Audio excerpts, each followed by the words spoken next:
Ready? Ready.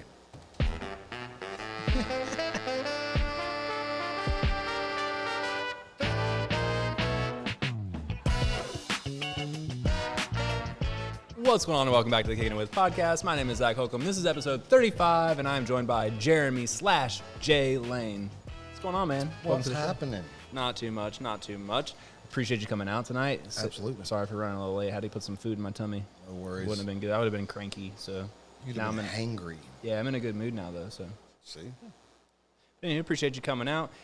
Full disclaimer on this episode, we're running the 3D printer in the background trying to make a little bit of money, so you may hear a little buzz throughout the episode and all that fun stuff. So I'll just go ahead and shamelessly plug our first sponsor of the show since I suck at doing that.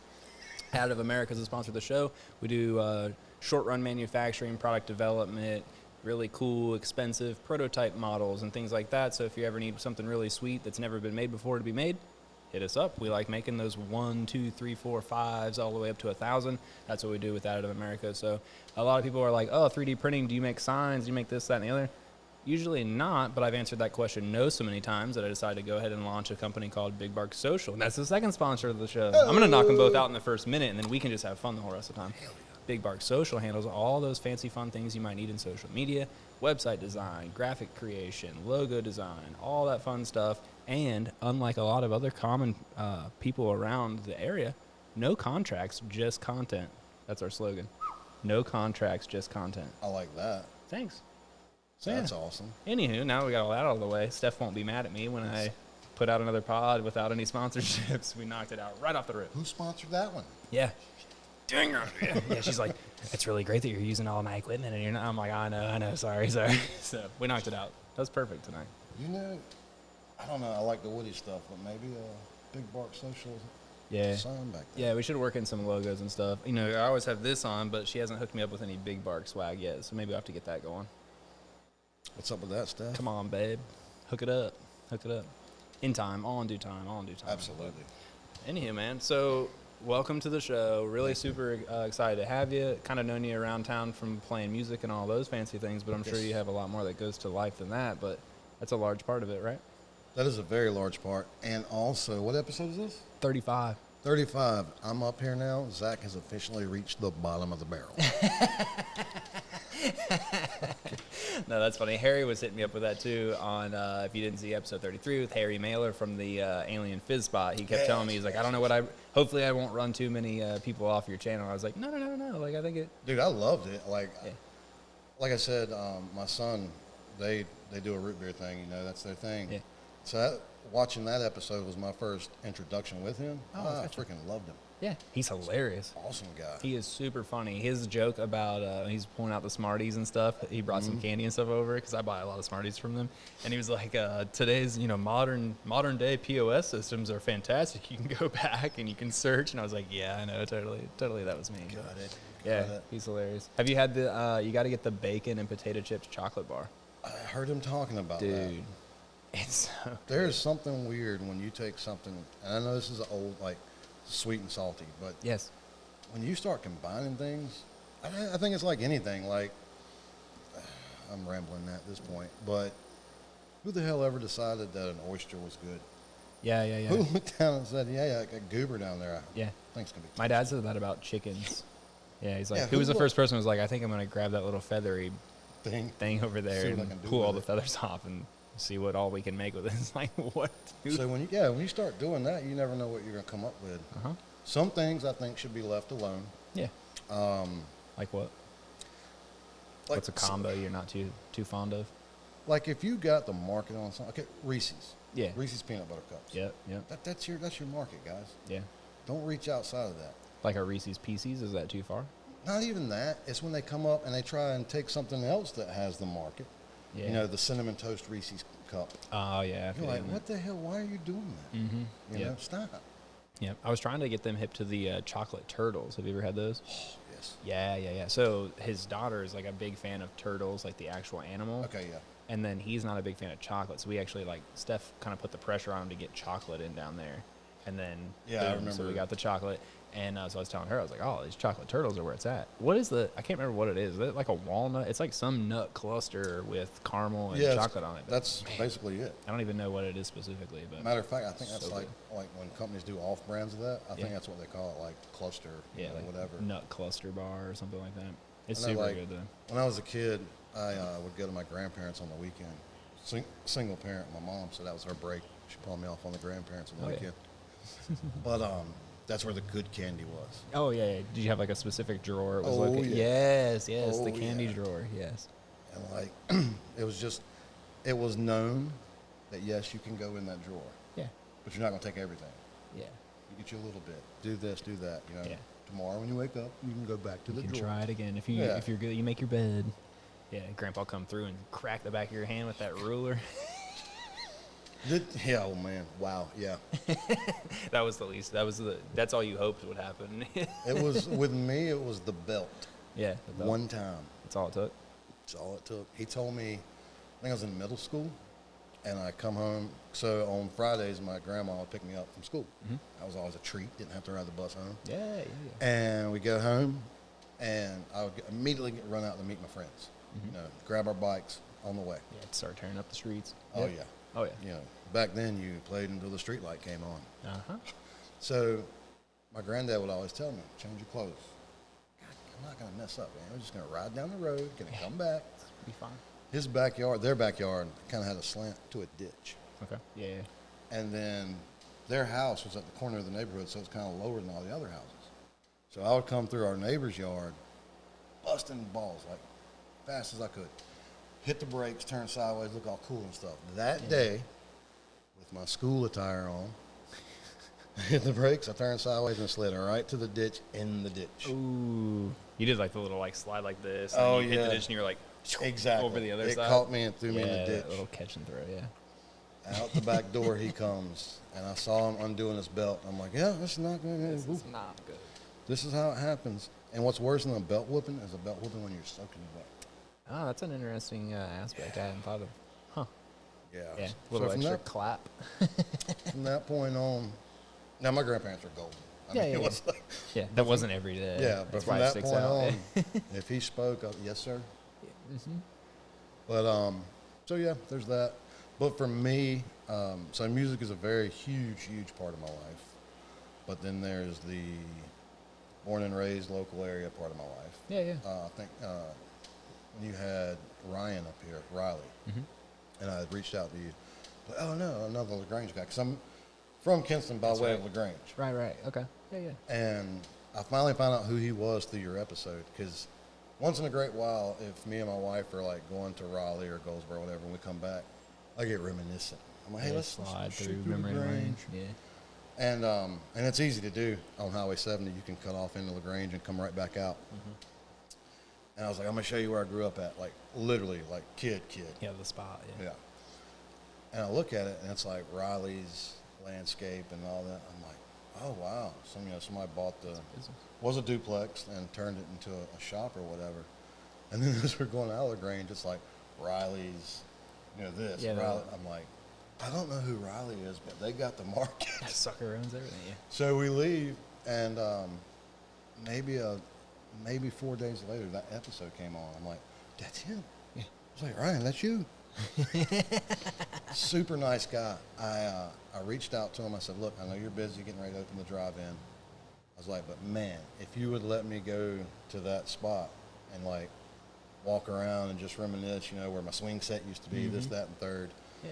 I was like, even poke my head in. I was like, I'm not sure what the inside is. Maybe you guys have gutted it. And they did, like a long time ago. It's like where they keep equipment at now. Gotcha. But he was like, he responded right back, and he's like, dude, you're welcome anytime you want to. Come on out, check everything out, walk around, memory lane, the whole nine. Nice. So your podcast does a lot more than you think. Thanks, man. It connects people. I like that. That's awesome to hear. Sometimes, man, I get on it and, like everything else. Like I'm obviously I appear pretty positive, but like everybody has like times where you're like, I don't know, like what? Do you do that? Do you have like the days where it's? Can I cuss? Oh, yeah, you can say whatever you want. Okay. It's only sponsored by out of American Big Bark. So yeah, you can say whatever the fuck you want. There we go. Do you have like the fuck you speech and then the hey I'm so grateful speech? Yeah, I definitely talk to myself pretty rough.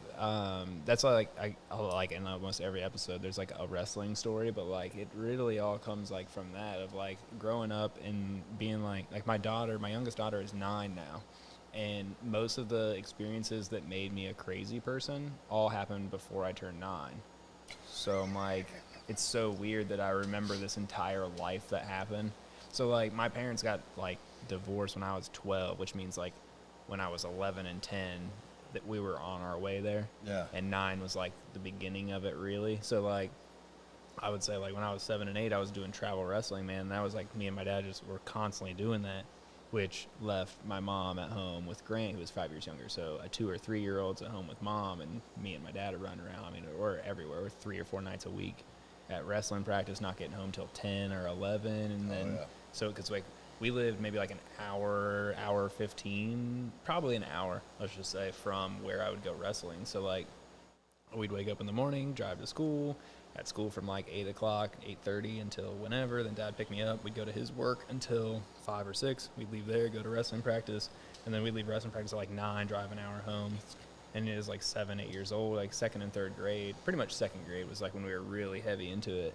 And like that was like 4 nights a week. So like 4 nights a week, I'm like second grader going to bed at like 10:30, 11 o'clock, waking up, and then like doing 4 hours of physical stuff during the day too. Yeah. So it was just super crazy. But at like as early as I can remember, that was just like a normal thing to wake up early and then pretty much just go hard until you can't keep your eyes open anymore. Yep. And so it was just a normal thing. Like it wasn't like my kids are like, oh, it's 6 o'clock. Like, let me just wind down for the evening. And I was like, do you even realize like I was being yelled at by adults for like the next 3 hours every night for a long period of time. And then on Saturdays it was great. I wouldn't eat much Friday night as a 7-year-old so I could make weight for a wrestling tournament. How silly is that? But a lot of guys that I went to high school with and middle school with did that. Yeah. So isn't it funny, like what, as a kid, like what you determine to be, this is normal? Yeah. So, and I have an excellent relationship with my father now. Mm-hmm. But right out the gate, after I was born, him and mom split. Gotcha. So I grew up without a dad. Mm-hmm. So the weekends were here in Kinston with my grandparents, and the week, Monday through Friday, was with my mom. Gotcha. And then when I would go to friends' houses and hang out, I'm like, when's your dad gonna leave? They're like, what do you mean leave? He lives here. I'm like, weirdo. Okay, weirdo.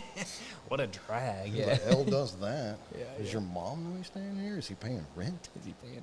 Like, they're married. I don't know if my mom's gonna let me come back over here. Yeah. This isn't cool. Yeah.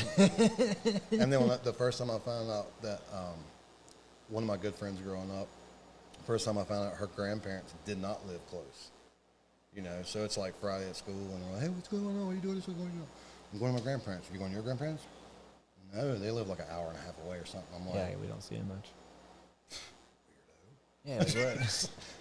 What is wrong with you guys? Yeah, the barometer of you guys normal. are the problem. Yeah, you're the problem. Yeah, no doubt. But then you get older, you're like, oh, I was the fucked up one. Mm-hmm. Yeah. No, that's hilarious too. Like I don't know. I'm totally with that though. It's funny because like me and Grant, my brother, totally different childhoods. So like again, he was 2 or 3 years old, and I'm doing this crazy travel wrestling thing. I'm getting yelled at by adults.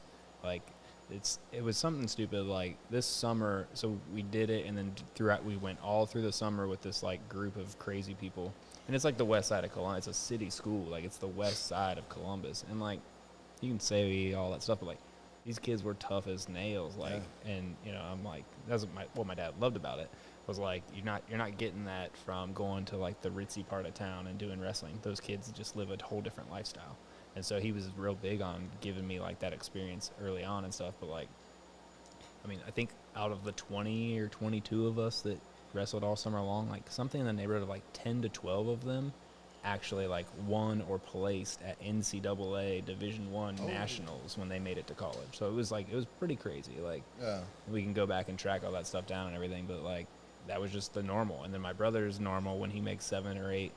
Parents got divorced when I was 12, so he was 6.5, 7, So then age 7, 8, 9, 10, 11, 12, he's hanging out at the grandparents' house. So, like, life was always cushy, hanging out, never really pushing them. And then when he would go over to each parent's house, not one parent or the other is trying to be, like, that hardcore, like, because they don't want to be like, I hate going to dad's or I hate going to mom's. And so it was just a totally different upbringing. But, it's like, oh, it's your brother. And it's like, yeah. But except the daily experiences at certain ages were very, very starkly different. It's weird because clearly there's nothing wrong with having both parents. Yeah.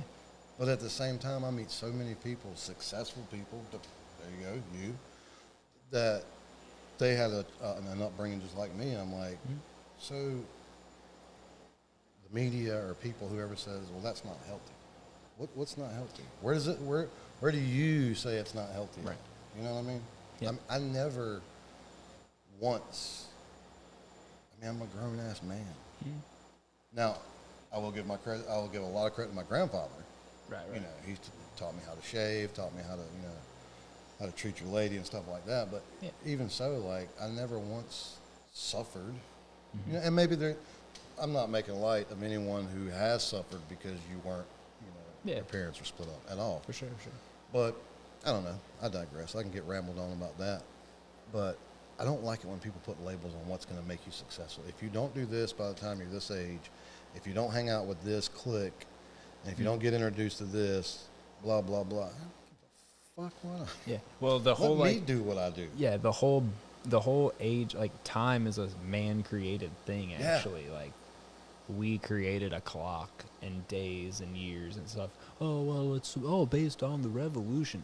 I understand what you're saying, but to say that, like, this, you get a license at 16, you graduate and move out at 18, you go to college, you need to have a job by this age, you need to be with a family and having your kids at 30 or whatever it may be, like, that is a crock of freaking shit. Like, it doesn't matter. It's a man-created measurement of success. Time, not time and success. Yeah. It's just like, I'm with that. It's super crazy. Yeah. Once I realized that, because how I became a musician as opposed to what I was going to be, totally different. But, modern day, I tell my kids, like, look, I need you to be able to take care of yourself. I need you to know how to treat your fellow man and woman or whatever. Yeah. I need you to be respectful and kind of others, their property, their belonging, whatever. But I also need you to believe in you. Yep. So if there's something you want to do, chase it. Do I want you to go to college when you graduate? No, not. I mean, it's if not you like say, a check mark. If you say, hey, I'm going to go to college, what are you going to college for? I don't know. That's not good. First off, college is going to cost me a lot of money. Yeah. Find out what you like to do. Go to college for that. Yeah, like go get into a position where you're like doing stuff, and then be like, oh, and they want me to get this degree because then they will progress me in my career, which I still think sometimes can be a crock of shit, but like at least have like a reason and direction. There's people that are like, oh, I'm going to college in the fall. What are you going for? I don't really know. I think I'm just going to go and take classes and see. I'm just going to kind of live my life and see what kind of comes to me. That is a freaking waste of money. Like, just go make money while you're figuring out what the hell you want to do. It is, and ooh boy, let me tell you. At college, they don't give a shit if you show up or not. No, just does no the check one's clear? calling your parents. No one's calling you. They're like, does the check clear, and are you getting a 1.7? We already got the money. Yeah, they don't care. No, you got tank last night. Need to recover. Okay. Yeah, stay home. It's fine. Whatever. Yeah, if you fail, you're just going to pay us again. Yep. Rinse and repeat, pal. Yeah, whatever you want to do. They love it. So they love it. I went to college for aviation management here at Lenore Community College. Gotcha. So I'm going to do a 2-year aviation management degree, transfer that to East Carolina because my whole life growing up, I was going to be in the military. Okay, yeah. I was going to fly fighter jets. I understand. Yeah. When I was in college, I was also a lot lighter. Could actually probably fit in the airplane. But I'd always loved music. And at this time, I didn't, because people always tell you, they're like, so where do you get your music from? Which side of your family? It's kind of like DNA, isn't it? And I went, no. I just decided to start playing guitar one day and started doing it. Nice. And then started singing. I found out later, actually, it is in my family. Oh, where's that come from? Takes away my thunder. My dad's side. Oh, there you go. Yeah, my paternal grandmother went to college for music. Wow. She was a DJ. She was very well versed in both piano and guitar. Very cool. And I'm thinking, shit. Yeah, I thought it was just me. Taking my thunder, lady. Yeah, come on, Ma. So yeah, I went, did that, and there were signs, you know, like when my classmates and roommates were studying for the big test tomorrow. Mm-hmm. I'm upstairs with a Guitar World magazine, learning the song. Yeah. I drove one of my roommates, Wes, if you're watching this. I drove one of my roommates completely bonkers because the first song I ever learned was Poison, Every Rose Has Its Thorn. And to this day, bless his heart, bless your heart, to this day, when he hears that opening chord, he's just like, Yeah. I'm like, hey, sorry, buddy. So, you know, there was telltale signs that my head wasn't in the game for aviation. I enjoyed it. Yeah. You know, got the management side of it. But then when it came time to transfer to East Carolina for a 4-year industrial tech degree and do the Air Force ROTC, I had already started going out on Thursday nights and getting into the bar scene. You know, where do people go to sing? Where do people do this? Where do people do that? Oh, yeah. And, you know, in college you might mess around with recreational drugs. Yeah, from time to time. You may run across them, yeah. You know, you may find yourself in the bathroom stall at your local watering hole. And so I'd had a hell of a Thursday night. Yeah. And that Friday I had a meeting with the colonel at ECU. We were going to line everything up, right? Because that's where I was going. I was going in the Air Force to fly fighters. So much so that Thursday night I was, you know, knocking them back and various other substances. So that morning I get up completely hungover, go to Bojangles, get a cheddar bow biscuit. Yeah. Got to put some grease down there. That's it, yeah. On the way there. Just the sheer ignorance of what I was doing. Like, yep, this is my future. This is what's going. Yeah. This is what's going to happen. He's going to love me. Yeah. Still got last night's bedhead. Thank you, Mary Whaley. And so I get there and I go upstairs, and dude, I walk into his room, and there is accolade upon accolade upon accolade, upon plaque upon plaque upon plaque upon, and he's got like a salad bowl on his chest. Yeah, the whole deal. Yeah. And I start getting nervous. I'm like, hey, how you doing? He's like, I mean, he made me easy. He's like, oh, don't be nervous. Have a seat. So I sat down. And I'm looking at him, and he's like, explain yourself, you know, this, that, and third. And I start talking. And I start talking out of my head. Like, I'm not, in my mind, I'm like, dude, are you making sense? Yeah, your mouth's just going. Yeah, I'm just like, blah, thinking about it, yeah. And then he's like looking at me, and then he starts talking. And while he's talking, I'm looking around on the wall at all his accomplishments, all his accolades, all his everything. And he starts sounding like Charlie Brown's teacher. Like, wah, wah, wah, wah, wah, wah. And I'm just like looking at him, and like, I don't know if I shook something loose from the night before, but I started sweating. And I said, sir, and I literally stopped him. I said, I don't mean to interrupt you. Do you have a restroom? He's looking at me like, yeah, it's out the door, down the hall, blah, blah, blah.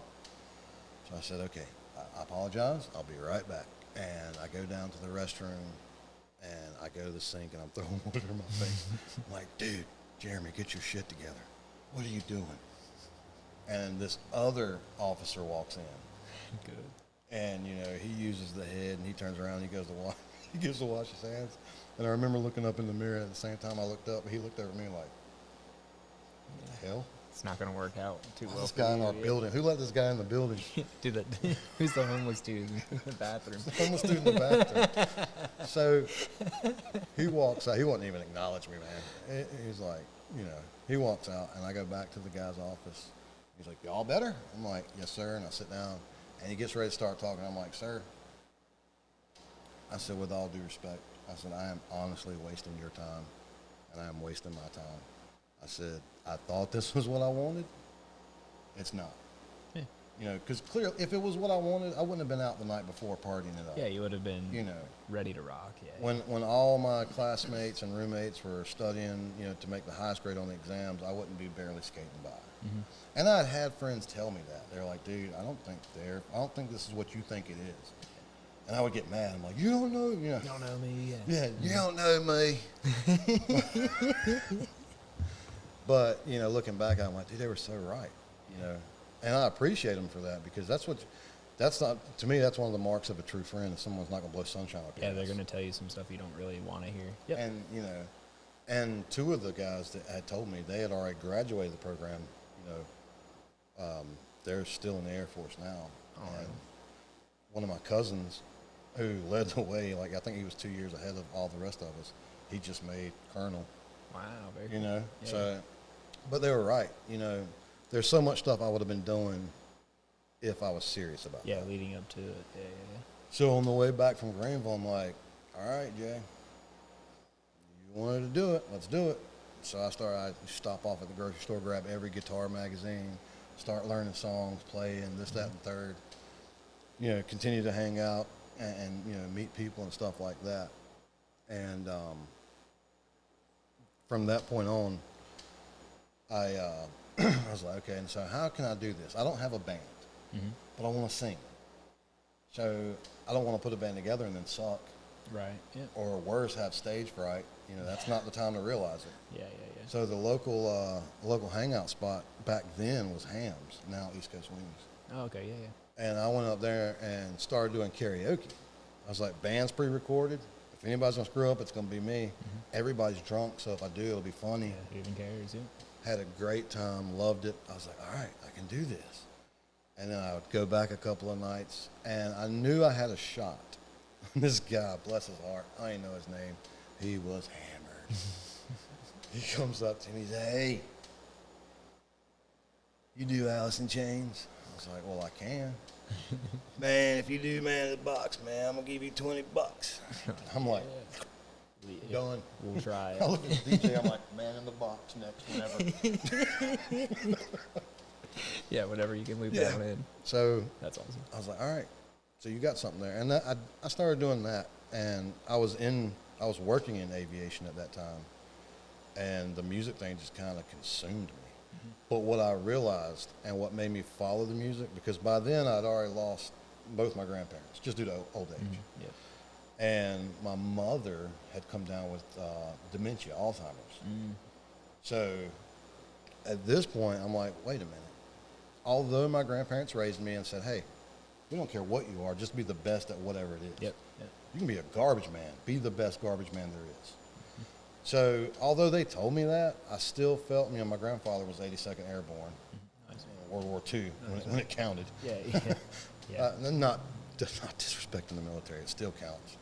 But like when he talked, man, people stop and listen. Yeah. So, you know, there was some of me that said, you know, I've got to do this military thing because, for one, I've like chewed their ears and my mom's ears off since I was a kid about flying, you know. And then I had, you know, a bunch of friends who supported that idea and thought, you know, whatever. But when they were gone, you know, and then, you know, my mom got sick and we had to put her in an assisted living home, I looked around, I'm like, dude, you're living for you. What do you want to do? Yep. And even when I was flying, I always compared myself to the other students. Like, am I landing better than they are? Am I flying better than they are? You know, do I look as cool as they do? Yeah. Does my hair flow in the wind Yeah, like my, that? no. Do I look like Tom Cruise? Doing my best Tom Cruise. You know. Should I buy a bike? Should I buy a bike? You know? And That's so funny. My wife's going to laugh her ass off at that. That's hilarious. so I'm like, you know, when we go out at the bar at night, do the girls know I'm a pilot? Right. Yeah. You know, is there a you shirt have I the can wear glasses? that kind of like low-key says it without saying it? Right. Every dumb thing you can do as a guy. Love it. And when I started doing music, I didn't give a shit what anybody thought. There you go. You know, hey, that guy says he can play guitar better than you. Fuck it, good. Do it. Go for it. That's him. I'm on my path, you know. You could go into a restaurant or at the bar, you know, these girls don't like musicians. Fuck them, I don't like them. Yeah, I don't You care. know, Yeah. I don't care. I'm here to play and This drink is 9 me. Budweisers. Yeah. Yes, this is me. It's what I'm doing. And that like felt good. I was like, this is for like the first time in my life, even when I didn't realize I wasn't doing it, you know, trying to appease my grandparents and my mother. Right. I'm like living for me. And Christ's sakes, a guy gave me $20 for karaoke, so I'm already making money at it. Yeah, I'm killing the game. This doesn't go wrong. So then it comes like, okay, well, so if you want to be a musician, now I love marketing. Mm-hmm. If I was not a musician, I would be doing something marketing somewhere. Yeah. I love marketing is genius. It's one of my favorite things in the whole world. Little side story. Me and the wife took a trip to Roanoke, and they have this huge transportation museum. Okay. And I like all things trains. Mm-hmm. The older the better because they're romantic. They tell a story. Just like downtowns do. Mm-hmm. And we go through this little gift shop, and they have this bag of coffee, and it says, "Drink coffee just like they did on the Norfolk and Western." I said, "We got to buy that. Let's take it." I was like, not because it's Norfolk and Western coffee, because it's not. I was like, I love the marketing genius. Yep. Now, I wear her out. When I pinpoint marketing slogans and stuff, I was like, here's what they're really selling you. Yep. She's like, I don't give a shit. Can we sit down and eat? I don't care. Yeah. So I'm like, you know why we got to buy this? And she's like, why, honey? Drink coffee just like they made it on the old Norfolk and Western. Yeah. I said, honey, there's only one fucking way to make coffee. Yeah. You add hot water and you filter it. Mm-hmm. I said, there's people leaving this going, we got coffee just like they used to drink it. Look at us. It's the same shit, pal. Yep. I loved it. I was like, all right, we got to get that. So we got that. Another thing I learned about marketing, what is it? What's the damn big-ass restaurant that everybody loves to eat at? Cracker Barrel. Oh, God. You ever notice the toys are on, like, ground level? Yeah. Because that's where kids' eyes are. That's where the kids are, man. Yep. That's why candy's right there at the aisle on the way out of the grocery store. The coffee mugs and all the neat stuff your wife wants to get and put around the house and stuff is right there, mid-level for them. Yep. And the shit we just stare at and go, man, how old is that? It's hanging. Yeah, and they put it up so that you and I are doing this and not paying attention to them filling a cart of stuff. Yep. It's genius. I love it. So cool. But anyways, so I'm like, all right, what are we gonna? What am I gonna? I don't want some name like Stinger Rod, whatever. I'm like, I want my name, but there's just no appeal to Jeremy. Yeah, too many syllables. Exactly. Yeah. I said it in my head. I'm like, live tonight, Jeremy Lane. That's not gonna get, No. It's not gonna do anything. No. So I was like, people had already started calling me J Lane because at the job I had at the airport, we'd have to fill out. It's like your tag, Yeah, fuel slips and stuff, and I'd always just sign first initial, last name. Yep. Something I learned in college, too. Mm-hmm. Just first initial, last name. So all my friends had already been calling me that. I'm like, that's it. J Lane. Yeah. Flows. There's Jay-Z. Yeah. He's not out there for him. Pimping albums as Sean Carter. Yeah, he's not Jeremy Z. Yeah. So I'm like, all right, that's what we're going to do. And it took me a while. First it was just J. Lane. Mm-hmm. And I was like, it just looks like a first initial, last name. I was like, maybe we'll put a dash. And it was J Lane. I'm like, that looks like someone that didn't want to use the dot. and the dash is taking me too much time. Yeah. I'm like, what's... And then I was like, ooh. That's when... So this is 2006, 2007, the Nautical Star was it. Yeah. Everybody had the tattoo, this, that, and third. Mm-hmm. So I said, Star. Because from a marketing standpoint, when people see my name, I want them to see Star. Yep. Makes sense. So I was like, there it is. Then I noticed, problem is when people print my name, they can't put the star in there. Yeah. I was like, So I was like, I'm going to take an artist approach, and I'm going to drop the star. So about 4 or 5 years ago, it's probably been longer than that. 6 years ago, I dropped the star. I was like, it's just J. Yeah. There's no dot, there's no hyphen, there's no star. It's just J. J space Lane. And I always told myself, if I was going to do a solo album, the first album would be called Just J. Just J. I like that too. I like that too. Because, dude, you don't know how many checks I've gotten from restaurants and bars. It's made out to J-A-Y Lane. Nah, that's hilarious. Do you guys even do your homework? Did you go and look at my social? They don't. God bless, they don't. Nope. They're like, you told us you could play, so we brought you in. I told a guy in I think it was Rebecca. Oh, you're good. I told a guy who owns a restaurant in Goldsboro. He has a couple of restaurants. One's in Goldsboro.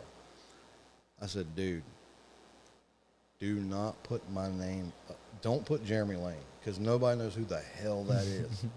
Like, you're going to lose. Yeah, it's not going to turn out too well. I was like, if you want me, if you want to put my name up there marquee-wise and bring in people, I was like, if you put, people are going to be like, I don't know who he's not, so I'm not going to go there that night. Swear to God. Every time I showed up the marquee, Friday night, Jeremy Lane. Like it's a poetry reading or something. Like, stop. It's all caps now, isn't it? Yeah. Yeah, which is way better. See, thank you, Zach. Yeah, I noticed. I like it. It's just J space, all caps Lane. Yep. And finally I got to the point where, I didn't have to take that gig. So when, he'd reach out, hey, you want to play Friday? Yeah, I'm busy, man. I can't, yeah. Jeremy Jeremy would, but Jay's is kind of booked. Jeremy would, but he's not around.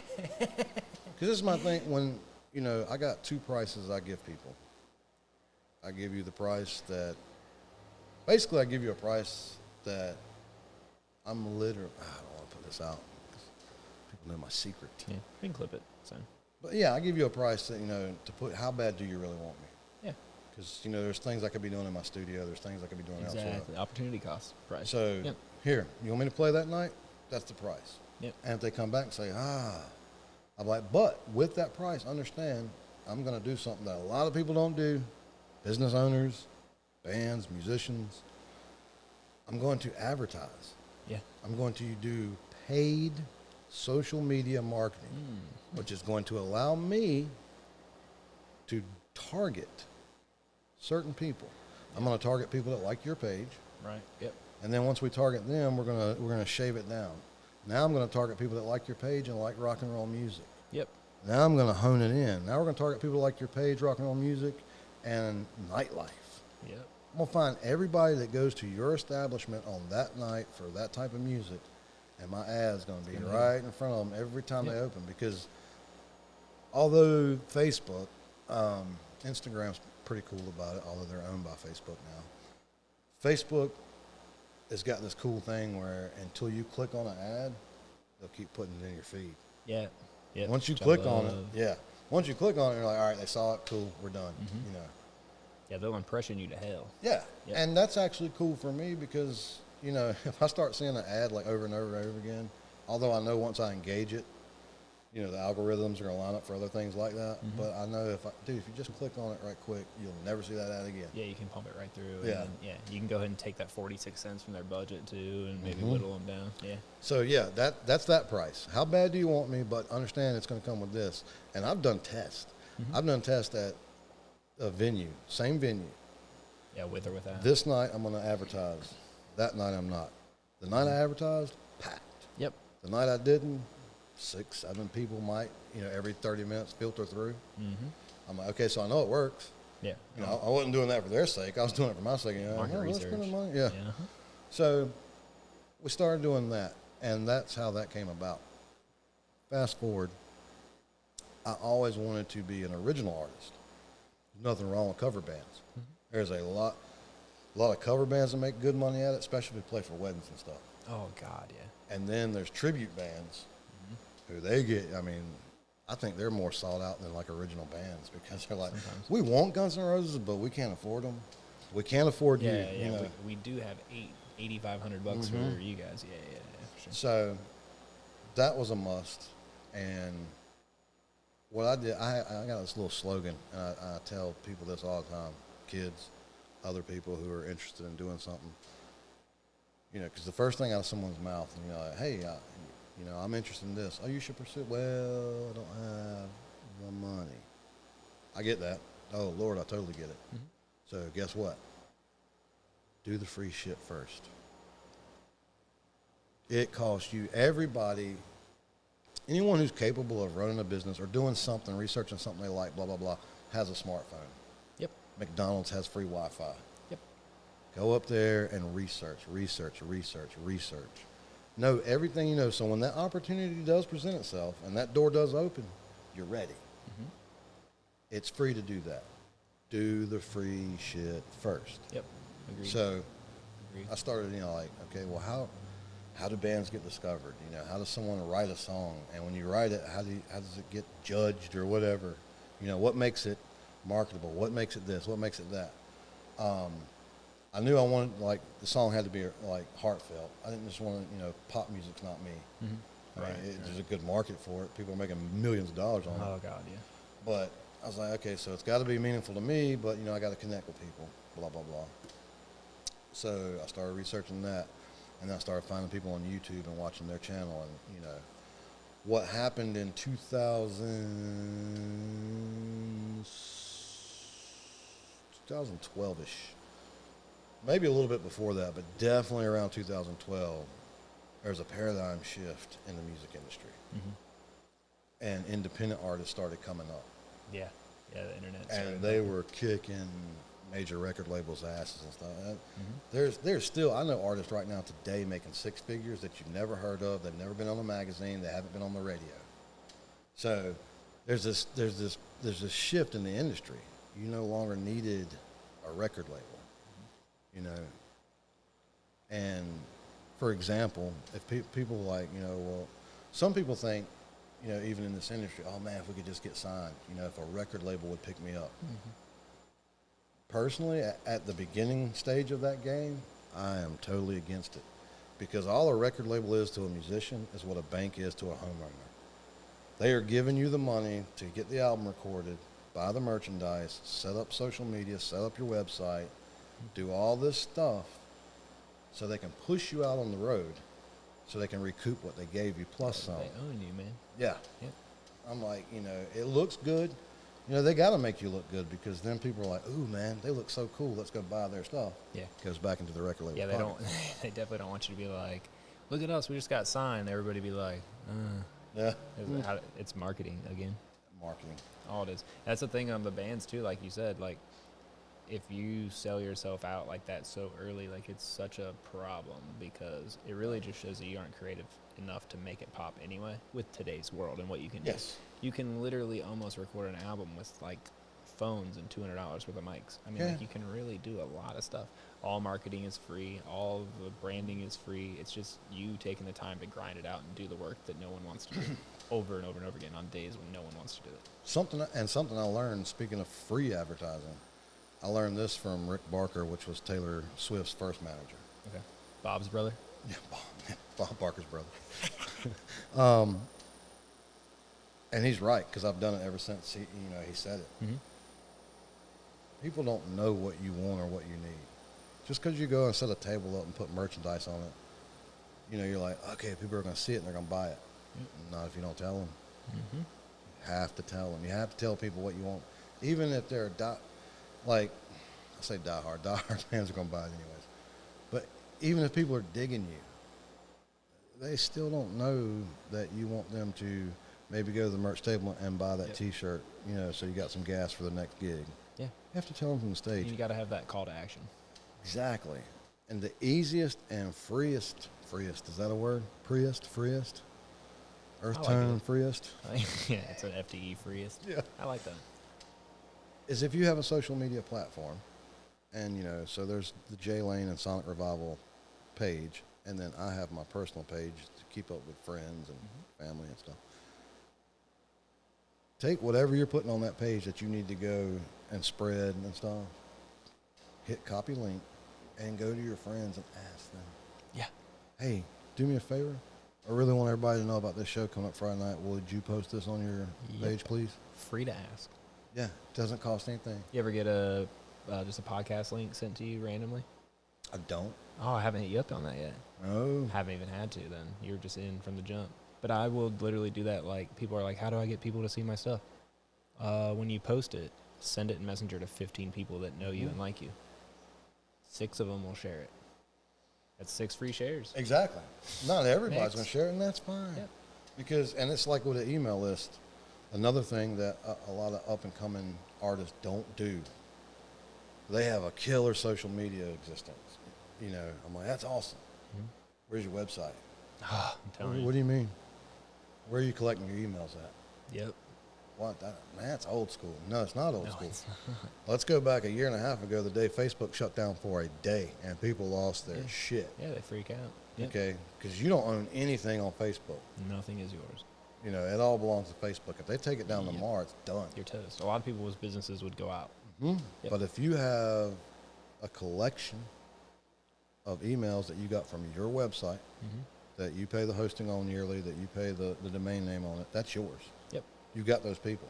Yep. So now, let's say, worst case scenario, that happens again. Now you can take that and send out an email. Hey guys, apparently Facebook's down. It's not coming back. So hop on over to Instagram if you're not already. Oh. Follow me there. Yep. Email. Sometimes people check Facebook daily. Sometimes people check Instagram daily. All the time people check TikTok daily. Yeah. Sometimes they won't. Yep. But when they get a notification for an email, they open it up. More often than not. Yep. Yeah, if your business is solely built around a social media network, you are fucked. Because you're so one-dimensional that literally the eyeballs are going to change. If you're, a little bit of a step back in time, when I moved down here, I had to go and I had my old Facebook. I had to start using it again. No one in Columbus uses Facebook. Oh, wow. What do they use in Columbus? Instagram or LinkedIn or probably TikTok now. But like when I moved here, none of the businesses had Instagram. So if I wanted to know where to go eat, I had to actually get on Facebook and do that, which means that eventually this town will catch up to that and people are going to quit using Facebook. They're going to quit doing it. If you are a business and you're like, oh, look at how many followers I have on Facebook, and all you do is Facebook, you're an idiot, because if you're not carrying that over and diversifying it and trying to get those people to check you out on other things, you are going to get hammered.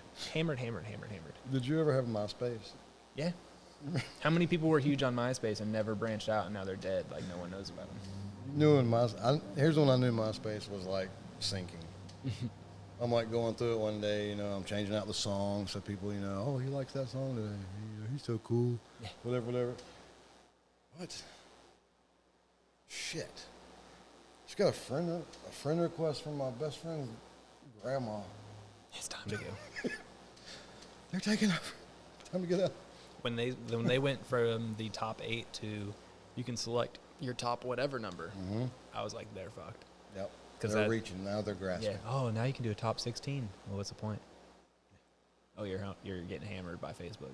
I was a senior in high school when Facebook came out. So when I graduated high school, I didn't have my college email yet.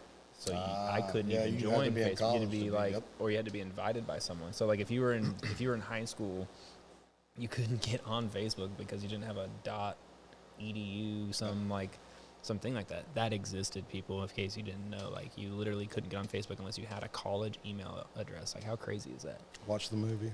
Yeah. Yeah. They discuss it. Yeah, it's in the book. Yeah, but it's just crazy nuts to think about stuff like that.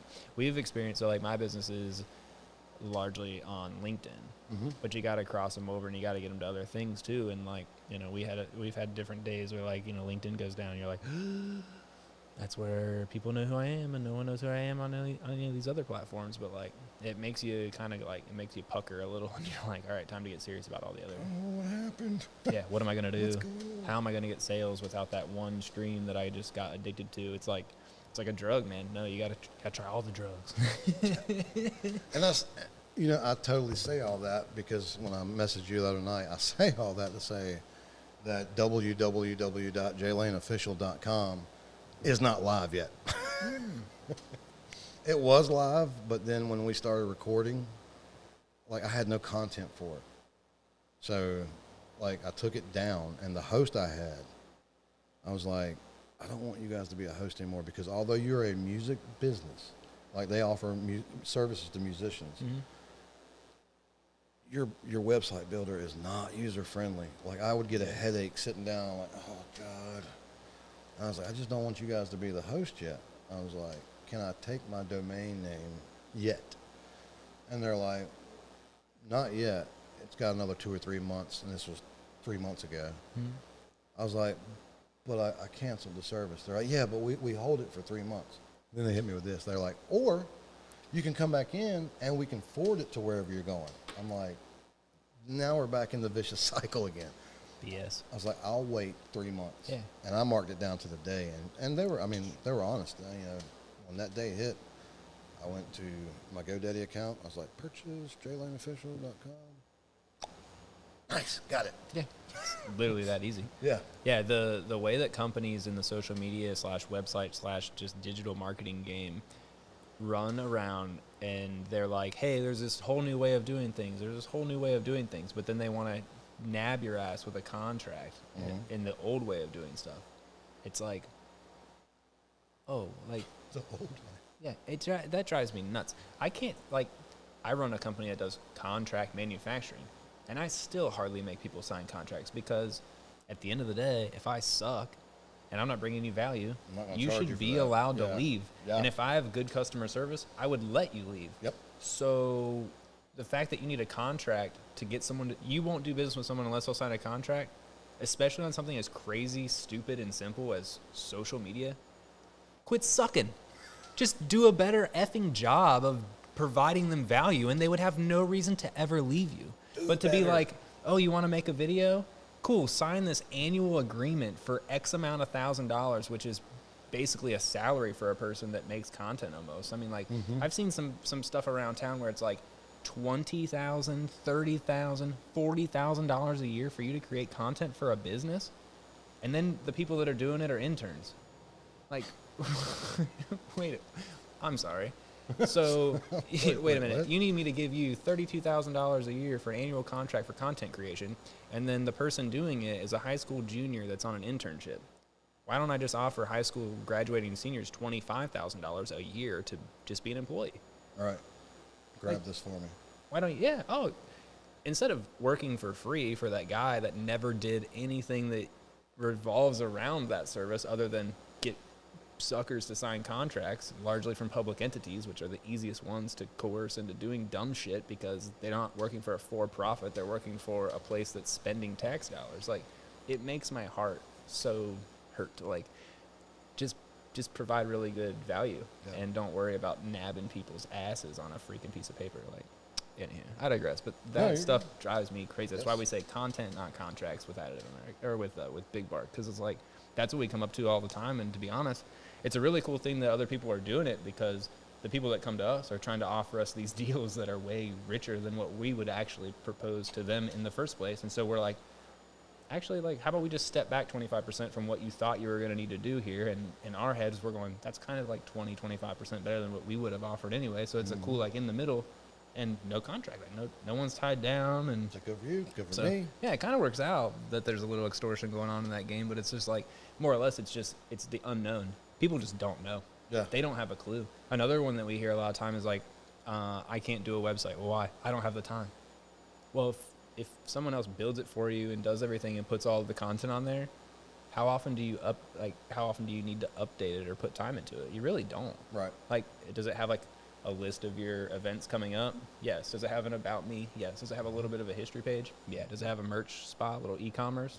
Cool. What else do you really need? I mean, you pop on there for an hour a month, maybe here or there, update some stuff, please take all of your 2022 shows off your schedule. They're over, Oh, no, last year. Oh, damn it. That was 2022. Yeah. You're like in the parking lot. Your wife's like, I'm pretty sure they're not playing here tonight. She's done that before. Like, we would so when the band's not recording or rehearsing, Tim and I, guitar player, we'll go out and do acoustic gigs. Nice. And there was one time where we canceled one.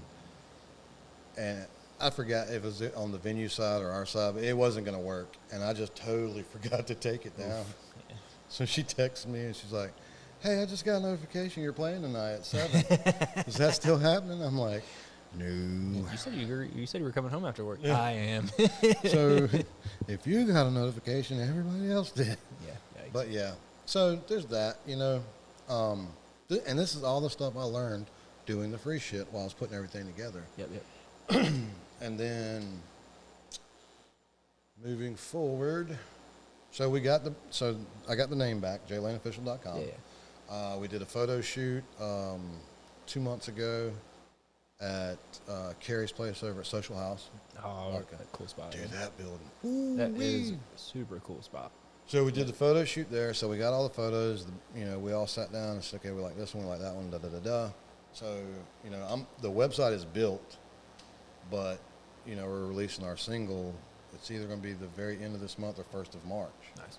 And I want the website to go live about 2 weeks before that. And that way everything's fresh and new and we immediately got content. Yeah. Because I've already pieced together a video of us in the studio recording. That's going to be on the website. That's going to be dropped on social media. We got different cuts of the song that we can use as background music here, this, that, and the third. And also with the streaming platforms, you know, they have to know ahead of schedule. You know, what day do you want to release this? Because that's when we're going to put it in the chamber. So it'll be on your streaming platform site. It's not lit up yet. Or it gives people the option to do a pre-save. Oh, that's cool. So it could be kind of like sitting there but blacked out or like faded. That's pretty, so you know it's coming. You just can't touch it yet. Exactly. I like that. And you can do pre-save. You can do pre-saves on iTunes. You can do pre-saves on Amazon, So you can YouTube go ahead and throw it in a Music. playlist like now just because you found it. And that's the freaking cool thing. I do like that. When you give out the pre-saves, when people click, you know, yep, the day it drops, it automatically drops in their playlist. That's cool. They don't even have to go back and say, That's very smart. what the hell is this band's name? You know, I like whatever. that a lot. I'm going to check and see if they do that on YouTube too, because like we throw up like the premieres. Like I put all these on premiere, so like I'm kind of trying to get locked in at 7 I think it does p.m. something like that because I don't know if it was the one with Ryan or who. I saw it. I'm like, ooh. And right when I got ready to click, I'm like, oh, shit. Hadn't even aired yet. It's not 30 till 7. Yeah, so it'll throw them up. It throws out like the notification at like 6:30, like 30 minutes before. Okay. And so, yeah, it'll be like, 6:30, boom, it'll shoot it out, and then it'll be like premiering at 7 o'clock or something like that. But I almost wonder too, like sometimes I'm like, exactly that. Like, well, if that pops and hits you and then you notice that it's not on, are you coming back at 7 to watch it or not? Or like, is there an add to watch list later or like add to watch later or something like that? I don't really know. I got to like look into that a little bit. But yeah, I've always wondered that. Like, do you just push it and let it just pop? Or do you do the premiere? I don't know. I kind of go back and I know forth. with music streaming, you have that ability to go ahead and set. I mean, they give you everything for success. Because It helps them. you have to start marketing. You need to start marketing at least 6 weeks out. And I've made the mistake in the past, and I did not do it this time specifically. Don't even start marketing until that thing is in the can. It's like done. Yeah. Because something's going to come up, something's going to go wrong, and, I'm out there, I'm hyping it up, and everybody's, yeah, and then something went wrong, and I'm like, I kind of like fade off. But you always get that one or two people that are like, weren't you releasing a song? I don't think I. What are you talking about?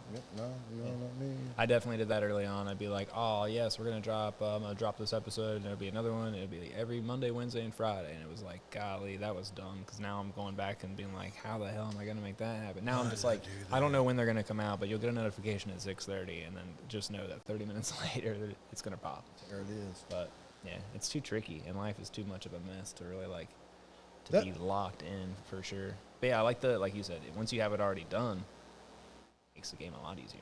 And another thing is, and I don't know if it's the same for you with a podcast. I don't know if it's the same with content creators, period, whether it be music, podcast, whatever. But you get that feeling, or at least I do, that, okay, I've recorded this song, I got to go ahead and put it out. Otherwise, it's going to be, if I wait 3 months to put it out, it's going to be old. Nobody knows you recorded the song. Yeah. You're the only one that knows that song even exists. Yep.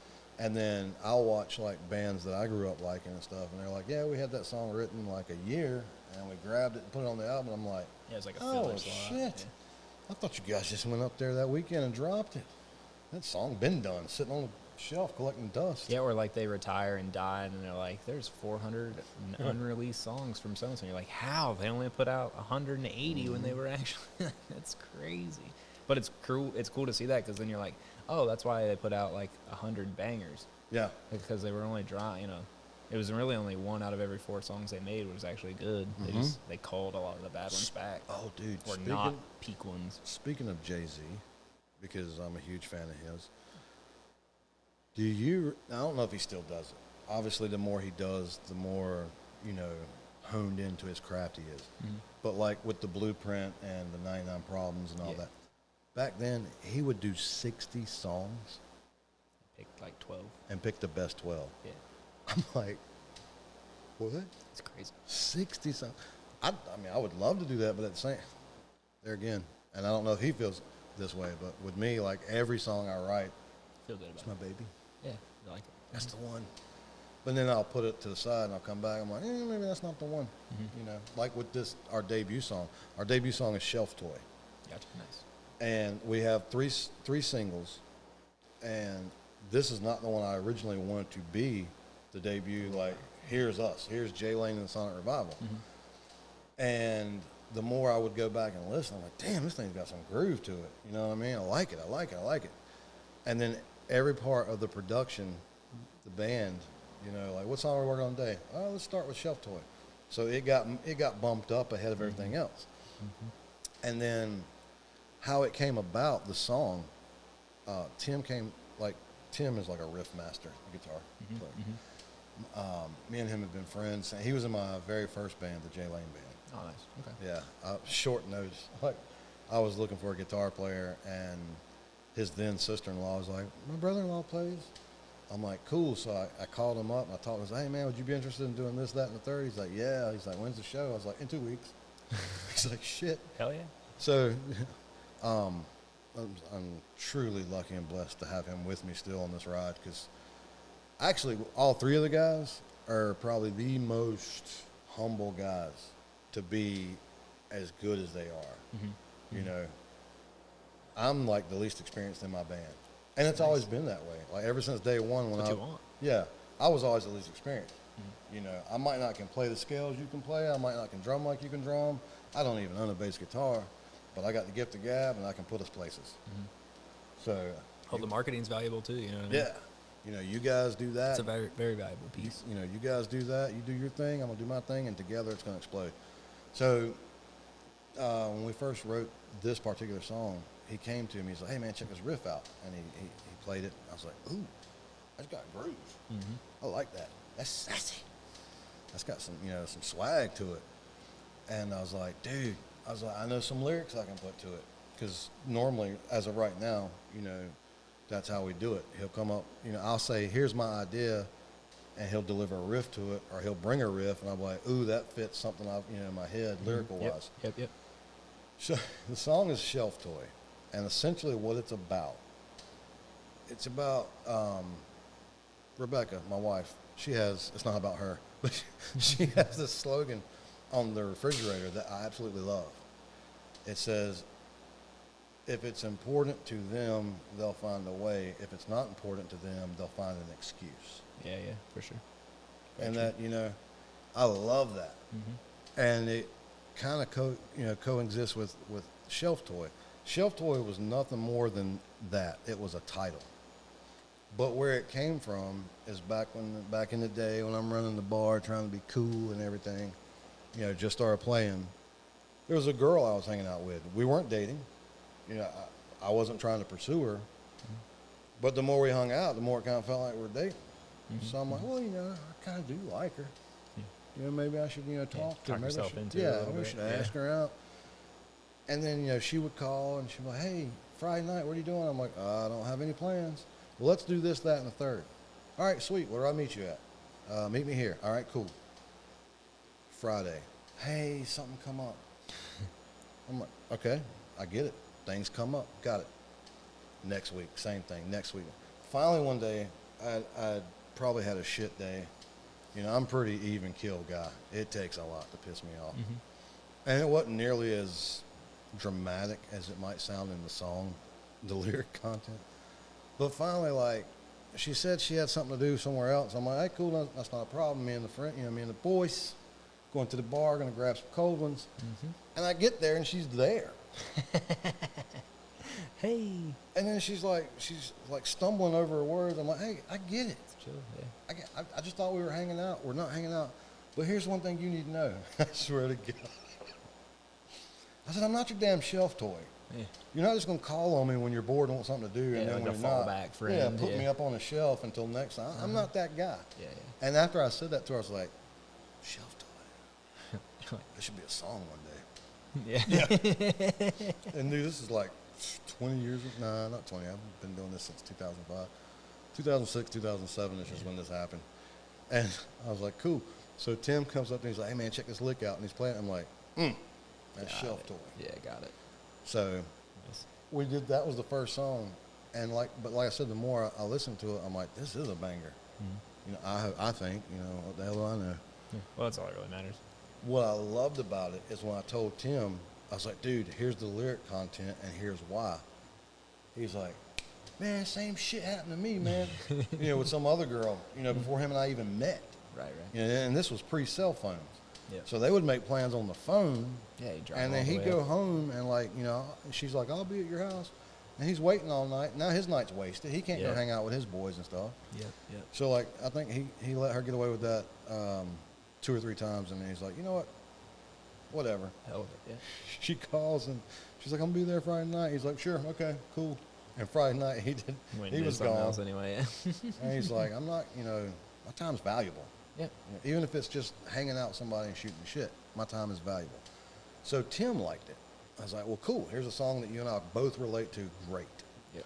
And I learned early that I know what the finished product sounds like in my head, and I would like let like my, you know, my closest people or whoever hear like the demos, and they're like, right, so you're still pursuing this music thing, huh?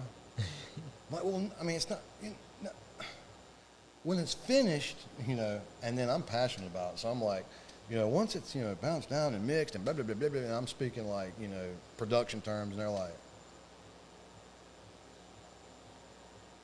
so did you want to get a pizza or not? Oh, yeah. And what Are we still going to play cards? Yeah. So I was like, you know what, Jay? Don't tell a soul about the shit until it's done. Yeah, just punch it. Because that's what they want to hear. They don't want to hear, you know, the backlog, the this, the that. People who are close to me and know me already know I'm a musician.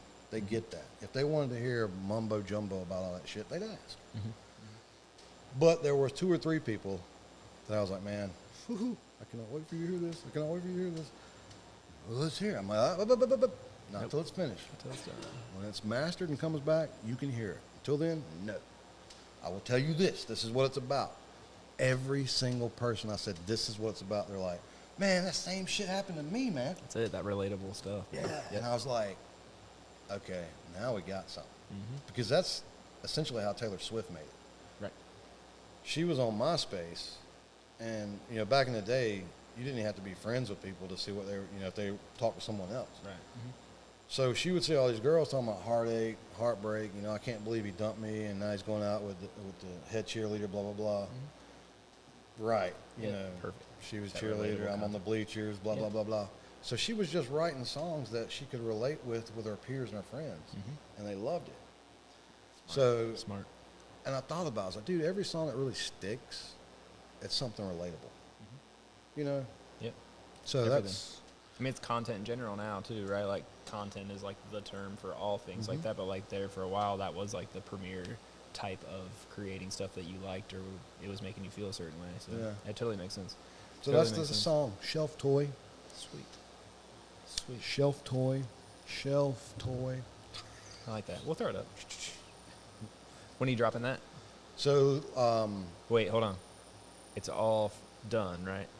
everything is done minus one vocal track Well, that's up to you. that my bass player is working on. Oh, okay, cool. So see, here's how we do that. It's a blessing and a curse to own your own studio. Yeah. Normally how we do it and how we've done it is the band will come into my studio because it's huge and it's separate, you know, it's its own entity. So the drummer can blah, blah, blah. Nice. And we'll lay drum tracks and we'll lay guitar tracks and maybe a scratch vocal, maybe a scratch bass. Okay. Greg, bass player, Mr. Putnam, Gregory. Anytime I text him Gregory, he responds, he's like, what'd I do? Yeah. Like, nothing. What, Mom? Yeah. He has a studio. Him and Cliff, the drummer, they both live Clayton, Okay. you know, and me and Tim are here, and him and Cliff are in Clayton. He has a studio in Clayton. So he likes to go back, rightfully so, in the comfort of his studio and actually lay on the bass track. And then he'll send that to me in a file, and I'll fly it into the session. Boom, everything lines up. It's perfect. Nice. Him and I work, so I do everything, or we as a band do everything. But in my studio, it's easy to know when something's finished, like with Tim's guitars. because I know what it's supposed to sound like. I'm like, yep, that's good. You know, whatever we do with Cliff's drums, yep, that sounds good. And then we'll put the scratch bass and vocal on it. I'll send it to Greg, and Greg's like, yep, sounds good. But then when it comes to doing vocals, it's my studio. It doesn't cost anything. So I'm like, let me go knock this out right quick. And I'll do a run through, and I'm like, cool. And I'll go in and hang out with the wifey, eat dinner or something. I'm like, I'm just going to go listen to it right quick. And I'll go listen to it. Could have done that a little bit better. Let me do it one more time. You know, talking to my damn self. And I keep doing it, I'm like, fuck. How many times? I'm not going to, it's never going to be enough for me. So I reached out to Greg. I was like, dude, how can we do this? And Greg's like, it's okay. You've been the producer so far. Now it's time for you to be the artist. He's like, do you ever how many tracks you want to do? Send them to me. Let me mix them down. Let me, do our best work. I'll send it back to you. Use that as a template to follow. And that's another thing. Doing cover songs and doing your own songs, shit. I didn't realize this, but like when I was singing other people's songs and people thought I was good, it's because they'd done the singer had done the mapping. Yeah. Here's the melody, here's how it goes, blah, blah, blah, blah, blah. Now, I've got words, I've got a melody from the band, but when I sing the words, it doesn't sound nearly cool, so whatever. So I had to learn that and this, that, and the third. But what it does is it gives Greg a chance to piece everything together. And, all four of us are completely honest with each other, which is something I respect. And I told Greg, I was like, dude, don't be afraid to text me or call me and be like, man, what the hell was that? Yeah. Were you even trying? Were you halfway asleep? And then I think on this one, so we got everything like we like it. So I think I'm going to go to his studio and just get to be the artist. I'm in an environment I'm not really familiar with. It's a studio. I'm going to lay I've got the map now. We've put the map together. That's going to take, doing that part's going to be really simple. So the production of the song, all the video, snippets and clippets from actually recording the song, everything that needs to be ready to be pushed out is ready. Nice. So once we do that, it goes to mastering, it comes back to mastering, it goes to our publisher, and it's like fucking 30-some streaming platforms. Yeah, I hear you. I'm like, and it didn't, there wasn't anything extra there. Like, do you want to stream on just one, or do you want to stream on all 30? It's apples, oranges, whatever. I'm like, well, shit, let's go with all of them. So once we do that, then the date will be locked. It's going to be the end of the month or 1st of March. Sweet. So, cool. And the website should launch 2 weeks prior to that. Nice. Because although I've been doing it for... Better hurry, you're on. It's the 9th. I gotta get that up next week. Busy.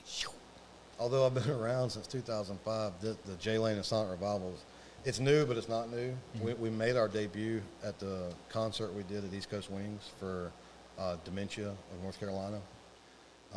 Big charity, huge charity event, hugest charity event, concert charity event for that organization done here in Kinston. And I had some very good friends, Johnny Badcheck and the Bouncers. I don't know if you ever got a chance to check them out. Great name. Dude, a great name. They were phenomenal. I am not a huge country music fan. My wife is. She'll tell you right now, I hate the shit. I don't hate it. I respect the goats. It's not your jam, Yeah, I respect Garth Brooks, Girth Brooks is what we call him. I respect Garth. I respect, King George. I like Brad Paisley. He's a hell of a guitar picker. But I grew up on that. That's what my mom listened to all the time. So I'm like, good Lord, where's the fuck? Where's the her? Not rowdy enough. Yeah. Not rowdy enough. So they came out and they did outlaw country. And they it wasn't enough that they looked the part. I mean, they looked like we went and saw them. Their debut show was at the Dugout in Kinston. Oh, that's a great place for them. Packed that place out. Yeah. I've seen a lot of bands over the years in that place. I've never seen it packed like that. Really? That place was packed. They had the jackets. They had the look. Even halfway through the set, they're playing, and as they're playing, the bass player takes his bass off and hands it to the drummer, and he's keeping time with one hand. He grabs the bass, and they switch. Oh, that's tight. I mean, I'm like, dude, I left there that night. I left there that night a country music fan. I told my wife, I was like, I'm a fan of that. Yeah, I can do that. Yeah, I don't give a shit about your girlfriend and what T-shirt she's wearing and how high your truck is. But what they did in there, that's entertainment. I can do that. Yeah, that's So, we figured, you know, most people that like outlaw country music, like the good shit, they like rock and roll too. Yeah, it's very So we do similar. rock and roll. We don't do, you know, heavy metal or anything. We do rock and roll. If you like, for your old school people, if you like Guns N' Roses and Aerosmith, you're going to like Jay Lane and the Sonic Revival. If for new kids out there, if you like them Dirty Roses and Goodbye June, you're going to like Jay Lane and the Sonic Revival. Saw them Dirty Roses in the fall in Wilkesboro. Did you? With Cadillac 3. They are awesome. You ever heard Cadillac 3? Yes. Oh, dude. Love them. If you don't like those bands, that's okay. Not everybody has good taste in music. Yeah. Yeah, go listen to Taylor Swift. So I became a huge fan of them, and I was like, hey, you know, I want to do a show to raise money for Alzheimer's in North Carolina. Will you guys co-headline it with me? And they were totally on board. I was like, sweet. Nice. So that was an awesome night, huge night. And then COVID happened. I'm like, are you shitting me? Of course. Which, I mean, it worked because the Jay Lane and Sonic Revival wasn't complete. So the lead singer of Johnny Batchek and the Bouncers is also a drummer. Oh, okay. So he drummed for us that night. After he sang an hour and a half and played guitar, you know. And then the bass player of Shay's Rebellion, who, if you are a fan of Metallica, bands of that nature, do yourself a favor, check out Shay's Rebellion. They graciously loaned Mike Usher to us to play bass. So it was me and Tim, and we borrowed Mike Usher of Shay's Rebellion, and we borrowed Clint Cox of Johnny Batchek and the Bouncers. Nice. But it was still a great dig. And I'm like, all right, so after this is over, we got to get, you know, we got to get us a bass player and a drummer. And then COVID hit, and it's like, are you shitting me? Yeah. What is COVID? Where did it come from? Okay, it's only a 2-week curve. We'll be back up in no time, guys. I'm telling you, what a mess. Wah, wah, wah. What a mess, dude. So now that all that's past us, we've moved forward. We're like jammed excited. And the fact that I got Greg Putnam on bass and Cliff LeBeau on drums, I know I got that lucky. Ready to rock, yeah. You know, and it was, Tim and I thought we had our original drummer from the Jay Lane band back, because him and his wife and daughter moved back to North Carolina. Okay. And he came and jammed out with us, and we're like, it's like old guys in college, we're getting the band back together. Yeah, come on, dude, see you in the garage. So, you know, Cliff came over. Oh, yeah, and they're both named Cliff. Oh, geez. So the original drummer of Jay Lane band is Cliff Genthon, and the drummer we have for Jay Lane and Sonic Revival is Cliff LeBeau. Nice. So Cliff came over, and we had worked on 2 of the songs that, you know, I was talking about earlier. Kind of, you know, laying them down, recording them. We recorded Cliff Genthon on drums, and Tim put some guitars to it. But with life, you know, Cliff had just moved back here with his wife and his little girl. And he's like, I got a bunch of stuff to get ready. I can't commit to this. I love you guys. I was like, dude, you always got a spot here. Always. But I get it. You know, being a married guy, you know, having a family, you know, there's priorities. Yep. I totally get that. And I had been talking to Greg about maybe filling in on bass for us. And he's like, well, I'm more than happy to do that, but I kind of got a guy that, you know, him and Cliff are both Clayton, North Carolina, by way of New York. He's like, my drummer's kind of here too. You got a spot for him? I'm like, yeah. I was like, I just had a conversation with Cliff. You know, he's got to take some time, get everything straight on his end. He's like, it's funny because my drummer's name is Cliff. I'm like, all right, so that's going to be easy. Yeah. Cliff and Cliff. Yeah, give it up for Cliff. So, yeah, I won't never screw that up. Yeah.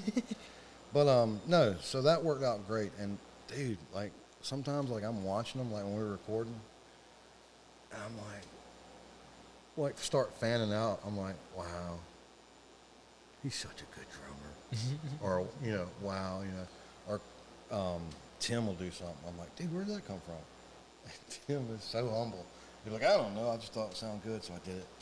I'm like, well, it did. Yeah, and do it again. Yeah, do you remember what you did? And then so we record.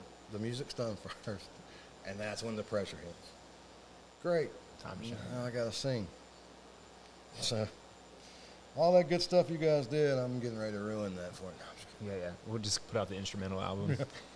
These are the instrumental tracks. When's the rest of it coming out? Don't worry about that. You guys ought to do a rock and roll Christmas album like August Burns Red.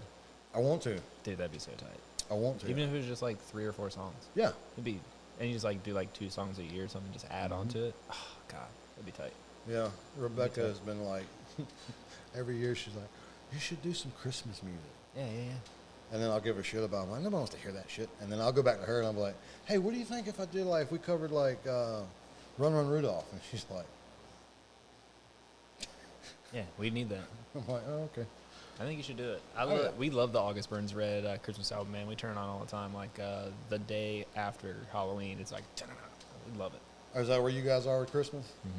No, I'm not like super huge on Christmas. I just like, we used to work with this dude who celebrated Halloween. That was his big jam. He'd have the boys bash, at his house, and dude would go all out for a Halloween bash. And he would do it the week before Halloween, not to interfere with anyone else's Halloween parties and stuff. And so we would intentionally try to play Christmas music around Halloween just because it would piss him off. And then we were like, well, what about this? And we played that. And he was like, I can live with the August Burns Red. At least it's like metal. Yeah, at least it's hard rock Christmas music. I can live with that. I will allow it. Yeah, there's like a little jingle bells going in the back. It's like da-da-da-da-da. So yeah, but that's why we used to do it all the time. Just hard to believe, but I enjoy doing things that get under people's skin. What? I know. Get out of here. Might be weird for some people to really, believe. However, yeah, it was good. It's a good time. But yeah, we still play it down here. 3 or 4 years now that we're not up there with old Mike, and yeah, it's like a habit, ritual. You don't do it as much. There was a time I'd just be on like just chilling. Like, my wife's like, what is it? I was like, Zach's pissed somebody off. How do you know? I was like, there's 48 comments, and it's only been up for an hour. Nonchalantly throwing shade right this second. Ooh, burn. Good one. Not bad. Yeah, I don't know. I'm using the term prickly. I'm trying to be a little less prickly, but still provoking thought, That's what I love, like the wood ducks. Yeah. Here, this is just a thought-provoking synopsis. Yeah. First and foremost, I love the wood ducks. I love Granger Stadium. I do. Like I said on that comment the other night, I am as optimistic as it can be that they are not going anywhere. Yep. Because that ballpark has never looked as beautiful as it looks now. Yeah, pretty cool. So, by the way, the city of Kinston has purchased the scoreboard. Yeah. So, yeah. The old the PP or the what's the proper way of saying it? The COVID monies. Yeah. Allow them to pay for it. So yeah. So that is coming. But when I first saw that article, nowhere did they say, but it's not the Wood Ducks. If you are an organization that has the Wood Ducks and you're thinking about doing another team, completely okay. Right. When you drop the article, let the cat out the bag, how about coming in with a little, but wait, it's not the Wood Ducks, don't get worried, we're looking at this. No one said that. All right. So everybody started posting questions like, what? What the hell? This, that, third. When's the contract over? How many more years is it? Following day, they're like, up. Wood Ducks commented they're not going anywhere. I'm like, right. Why didn't the Texas Rangers lead with that? Yeah. If I still had a couple of seasons left in this ballpark, of course I'm going to deny leaving. Oh, yeah, for sure. I got tickets to sell. Yeah, I totally see both sides of it, but then I also remember that a lot of reporters, and don't jump down my throat, but sometimes reporters are just interns or are just people that have literally had a job for like 4 months out of college and stuff like that. And the best thing to do to get people to listen to your music is have a really nice album cover. Yes. So if you're writing an article and you're new at it, Put the wood and you ducks put a up there. effing Wood Ducks logo on it, you know you're going to get a lot of clicks. What the hell is that, guys? Yeah. So, but yeah, I definitely see both sides of it. I did like that John came out like the very next morning, like on Brian Hank's show, and said that I understand how it can be perceived or seen as like PR, and whether or not it stopped the bleeding, right, and it's all those things. So I can definitely see it being taken in both directions for sure. Now, let's get the tinfoil out. Yeah. Let's do a conspiracy I'm down theory. for it, yeah. Let's say you and I are business partners in Texas, and we happen to be the owners of the Texas Rangers. Mm-hmm. And I say, Zach, we've been in North Carolina before. We know our rounds around there. I'd really like to do a minor league team there. Mm-hmm. Like, do it up. Like, do it right. Yeah. An awesome name, an awesome logo, branding, marketing. Make it pop. Everything. And you say, all right, well, let's do it. Well, Zach, the problem is we are the Texas Rangers, but you don't just go willy-nilly throwing out money and hope this team takes off, especially if you have to build a stadium. Mm-hmm. Mm-hmm. Okay, well, let's find a stadium that needs a team. Yes. All right? Yeah, let's find a stadium that needs a team. Let's put our team there. Let's create a logo, let's create a mascot and a brand that pops and blows up. Mm-hmm. Let's do that so we can track the numbers to present to an entertainment company or someone else that, hey, you could have those numbers too, but we need a stadium. Okay, and you say, okay, Jay, where do you propose? Well, Kinston, North Carolina has an open stadium. Mm-hmm. Let's go there. All righty. Oh, here's the problem, Jay. What's that, Zach? So we go there, we create all this, but then we're going to have to change the name, which means we have to change the logo, blah, blah, blah, blah. Why do you say that, Zach? Well, because the three teams before them were the Kinston Eagles, the Kinston Blue Jays, and the Kinston Indians. Mm-hmm. Okay, well, we give it a name that doesn't have Kinston in it. Yep. And then Zach says, you're going to piss some people off. No, we're not, because we're going to make them think they named it. Oh, yeah. We're going to do a contest. By the way, it's already pre-determined. We're doing a contest that the majority of the people decided in 14 days what the name of the team was, and they were so quick with it that the initials of the team spell out Dude, which is a perfect name for a mascot. This is Kinston. This is my city. I can say what the fuck I want to say. We can't even hang Christmas lights without fucking starting an argument. You telling me we all came together in 14 days and said, the Down East Wood Ducks. It's been decided. Yeah, that's a ringer. Bullshit. That's just my little ringer. Okay? Did you hear about, did you know, what was the other name that was put forward that Joe Hargett had a big thing in? It was something funny. And he got a shit ton of votes for it, and then they couldn't do it because, like, there was a copyright issue about it. Yeah. He was telling me about this. Remember that. Full disclosure, this is all before Zach. This is what an era that I like to call PZ, pre-Zach. So I wasn't here for this, but I have read / heard a lot about it. People generally come on the show and tell me stuff, and then we turn the camera off, and I hear a whole bunch of other really cool stuff too. But like I had heard about this where he had I can't remember what the name was of it that he had come up with, and he went on the news and pumped it and pushed it, and then it was copywritten. They got a bunch of votes and stuff, but it was copywritten, so they backed out of it, and then it was the Wood Ducks. But I do see your point about the. No one here can agree on anything except that we should all just bitch and moan and complain about everything and do nothing about it. Right. However, unless it's the name of a minor league baseball team, we can pump that out in 14 days. Nailed it. It is funny. And guess what's closer down east than Kinston? Brunswick County. Yeah, it's definitely a regional name, so where you could, and again, you could say both sides from a marketing perspective, right? Right. Let's call it this because it's regional, and if we ever have to move, we don't have to change. Yeah. And also, let's do this. It's regional because if we put a team in Kinston and we expect to make all of the revenue for the team only through the residents of Kinston, we're fucked. So let's name it something that let's name it something that people in New Bern are like, oh, that's my team. Yeah, down east. Oh, it's the Kinston. Yeah. I'm not from Kinston. That's not my team. I don't go there. But so I can see both sides of that too, objectively. And I'm just throwing that out there for the conspiracy theory. I hope to God they don't go anywhere. I love it out there. You know, I've had a chance to perform out there. You know, I was hired by the Texas Rangers to do a pregame concert, and then Alexa K. Most people who do like musicians or bands or stuff, they're like bucket list or like Rolling Stone magazine or this, that, and third.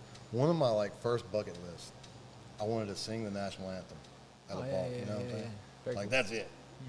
So I picked up the gig to play a pregame show out there, and then Alexa K, she reached out like a week later. She's like, hey, since you're performing that day, we'd like to give you first dibs at the national anthem. I'm like, hell yeah. Dude, I was so jacked and excited about it. Never have I ever, remember that game? Never have I ever really had stage fright. I've had butterflies. If you don't have butterflies, you're not doing it right. Yeah, you're not pushing yourself. I've had butterflies countless times. You know, I've opened up for Jason Todd of Shinedown. You know, Parmalee, when they were a rock group, we opened up for them. All this stuff. I've had butterflies. I've done things and put myself in front of people that I'm like, oh, I look probably like a fucking idiot. I've never had stage fright. Like the moment she walked up and handed me the microphone, and the whole stadium's like, whew. Yeah, well, yeah, usually it's loud, right? Yeah, it's like dead quiet. Not only are you doing that, you're singing a song you can't screw up. You can forget lyrics in your own song. You can forget lyrics in someone else's song. Yeah. You better not forget the lyrics in and the no national one's anthem. more critical of any song than the national anthem. Oh, my God. At least like, words. literally, like, she laid the microphone in my hand and turned around and started walking away. I almost. That slipped. I don't know if I'm even joking when I say this. I almost tapped her on the shoulder and be like, I can't do it again. I bit off more than I could chew. I can't do this. But, you know, what made it even worse is I have a good friend of mine, Trey. He has a sound company, and he had ran sound for me that day. And him and I grew up together and stuff. Franklin Sound Reinforcement is the company. Him and I grew up. So I give him my phone. I'm like, dude, log on to the J Lane page, go live. Yeah, it hooked me up. Yeah, So he's live.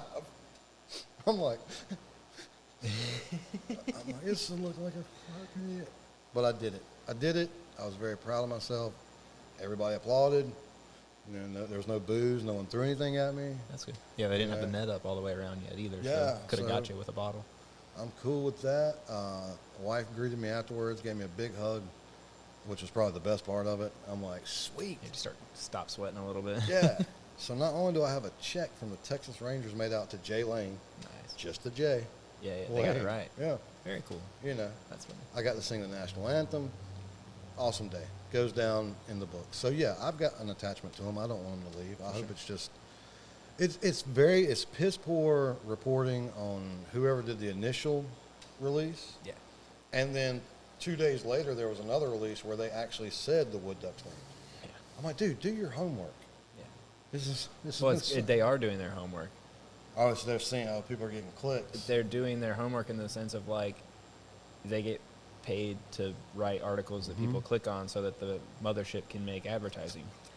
And if they suck at writing things and they don't get any clicks ever, Yeah, it's true. they're probably going to be out of a job. true. So I see that too. Yeah, you know, obviously it would be nice, but like, I don't know. The amount of times that, and I like the people, you know, like people in news and stuff, they do great stuff and they're generally trying to do good things. Sometimes they do clickbaity stuff like that. Sure. Sometimes they just suck at what they're doing and they don't think about it, or they're not from here, so they don't see the PTSD. You know, if you're not from here, you don't have PTSD about a team leaving you. I do, because I was a Cleveland Browns fan once. And oh my God, if I could just relate to how many people here that are Ravens fans. You guys are actually the old Browns. You're not Ravens fans. You guys stole our team from us. You should be ashamed of yourselves. We hate you. We hate all of you. It's a good thing that Art Modell is not in the Hall of Fame. I hope he never gets in. And the guy that peed on his grave should have never gotten in trouble for it. Ever. And Anywho. Zach is back to pissing people off. I can't stand the Ravens. Scott. No, Scott Whittington always posts Raven stuff. He posted the thing they were on. Anyway, this is a tiny little sidebar. They were like posting some little 30 for 30 or something about the Ravens the other day. And it was on TV. And I remember like clicking and I saw it and I was like, the last thing I want to do is watch those bastards. Right. So I like started going around it trying to find other things. And there really wasn't anything else. And so like I hit like back from the guide and it put me back on it and I was like and I watched it and grimaced and just got pissed about it. And then I woke up the next morning and Scott was like, he posted, he was like, watched this really cool documentary last night, 30 for 30 about the Ravens, and I was like, yeah, I watched it too because there was nothing else on, and I watched it in agony and pain and misery because I was like 7 years old when they took my team away. Went and to then, bed with upset stomach, yeah, Scott. and then we had to watch you bastards win the flipping Super Bowl after you stole from us. Anywho.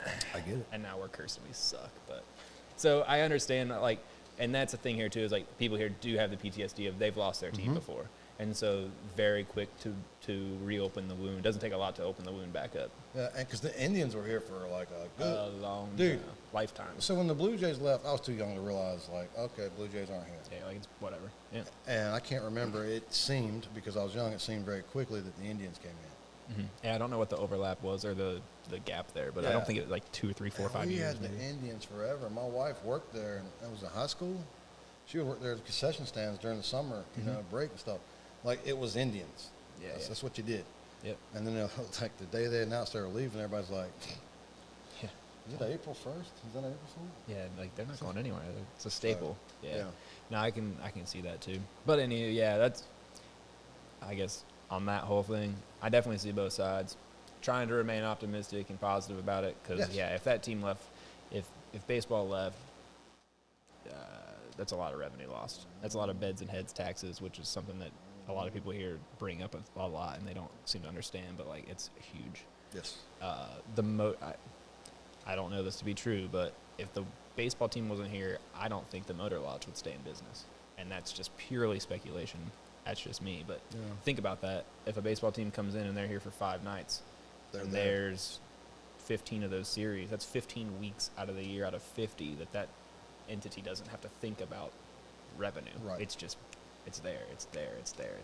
So, anywho, hopefully everything is cool and chilling and all that. But yeah, it definitely makes you go, oh shit. Mm-hmm. And then tagged on to the way it was written.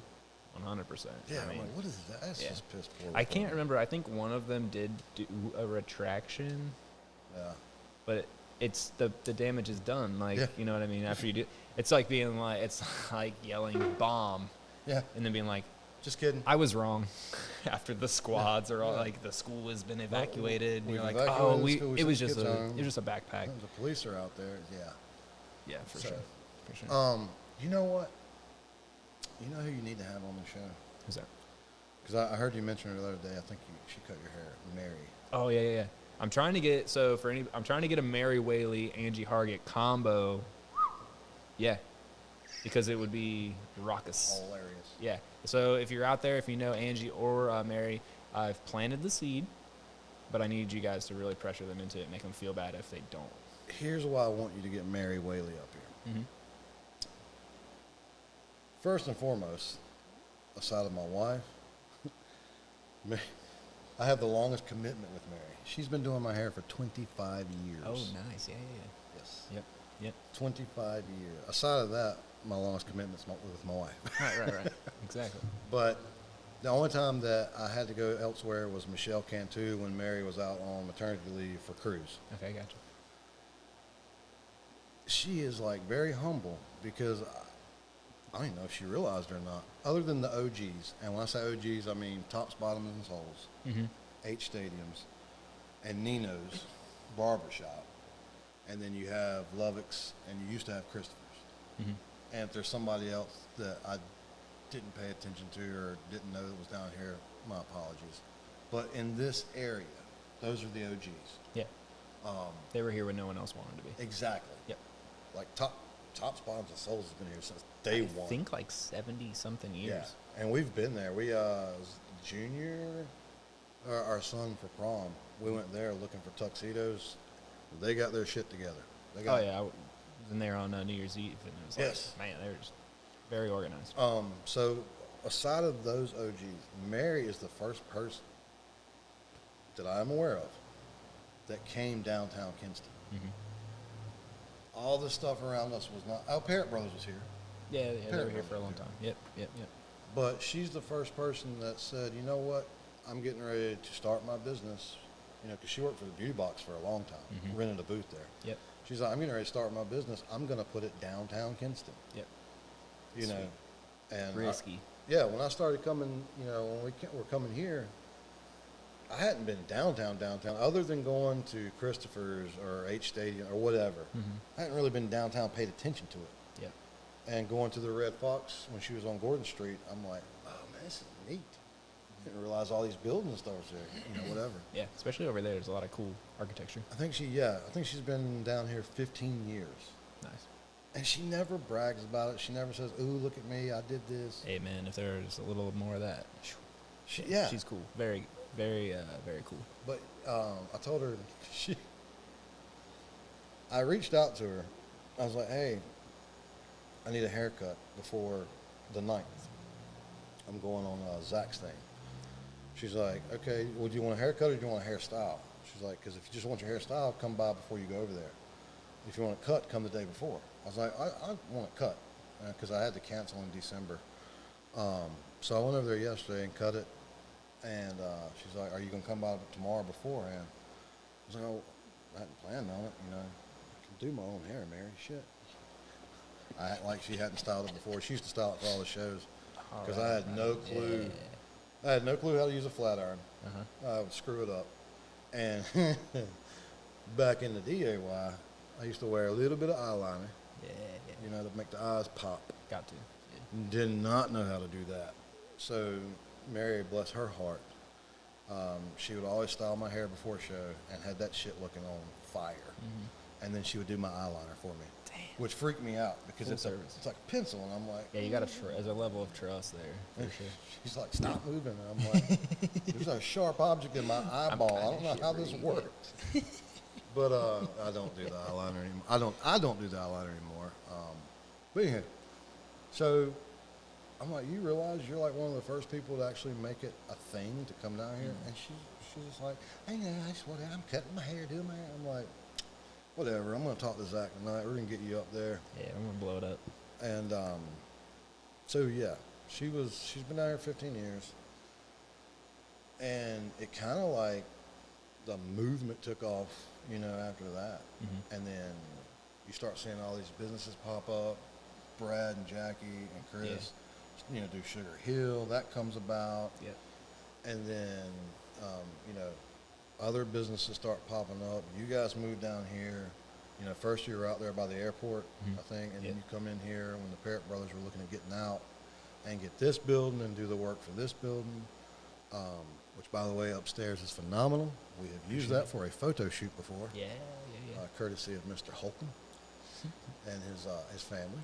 But it's just like it really took off, and I'm like, when she was cutting my hair yesterday, I was like, why haven't you ever been on Kicking It with Zac? You're one of the OGs down here. Yeah. Been working on it. She told me about it. She's like, he wants to get me and Angie up there. I'm like, hell yeah. Yeah, it'd be hilarious. I don't know if I'd have enough energy for the two of them at one time. I'd have to get all hopped up on monsters. So I'm not going to say which one of us. One of us is 3 years older than the other. Okay. So although I knew Angie in high school, or knew of her because I hung out with her brother, Tim Smith. Okay, gotcha. I really didn't know Mary. I didn't know Mary until she started cutting my hair. Okay. But I knew she went north and north, blah, blah, blah. But, one of us is 3 years older than the other. I'm not going to say who. You can just drop that in the comments. You can go ahead and take your guess. We'll take the extra engagement. Yeah, exactly. Somebody was a senior while somebody was a freshman. Nice. But in the times me and Rebecca, it was like the holidays, it was cold outside, and Leon had the thing going for downtown to do the storefronts. Oh, yeah. And I think me and Rebecca are on the way to get some hot chocolate or something from Middle Grounds. And Angie and Mary were in there doing Mary's tree. So, because it's cool. It's like a damn Thomas Kincaid movie. You're walking downtown with your bride. Yeah. We're going to get some hot chocolate. Oh, look, there's Mary and Angie. So we stepped in there. Shit, man. I have never seen two people just go full afterburner. And I'm like my wife can go full afterburner. Right. She was like to the side. She's like, wow. Can't even keep up, yeah. And like at least every other word's funny as hell. Yeah. They're telling a story. Something's funny. So, yeah, to get them two up here, that would be something. I'll tell you something. Speaking of Angie Hargett, I don't know if this is a bromance or not. I absolutely love Joe Hargett. Yeah. Hilarious. he looks like somebody you want to drink with. Yeah. Because when he's, the thing about Especially Joe, if you want to get tanked. dude, when he talks, he can say some funny shit. If you're not paying attention, you'll totally miss it. You miss it. Yes. It's But like if- next level funny shit. Yeah. But if I you're agree. like tuned into him, you're like, Uh-huh. so yeah, he is hilarious. We had first bumped into them at the saloon one night, maybe about a year ago, and they came in. They had been. It was not their first stop. If you know what I mean.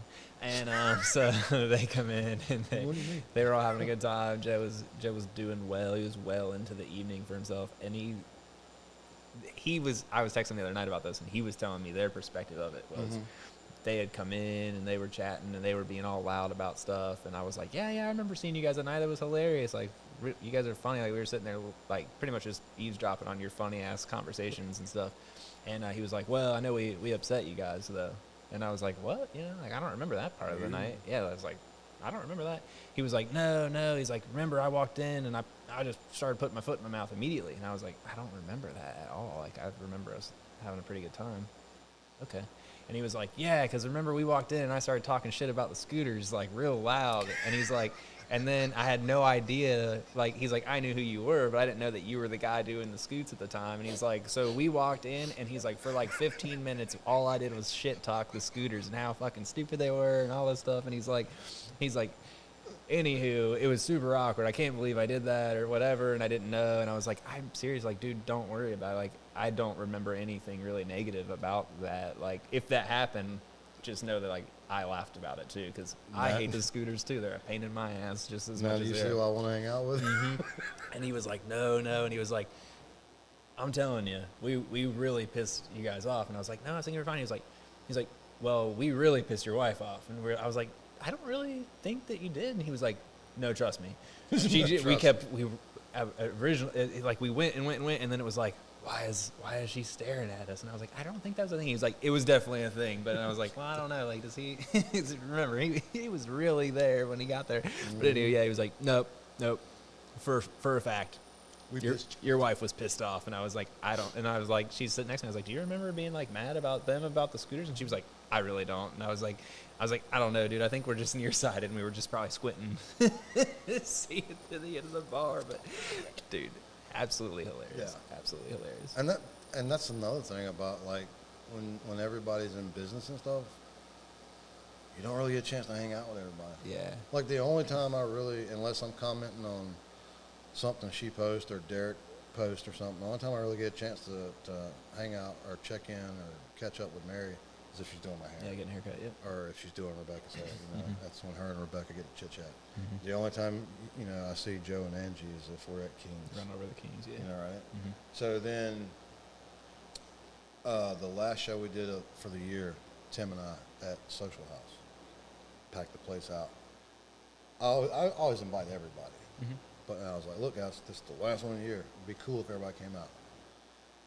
Mary and Derek were there. You said, was that New Year's? No. Or close?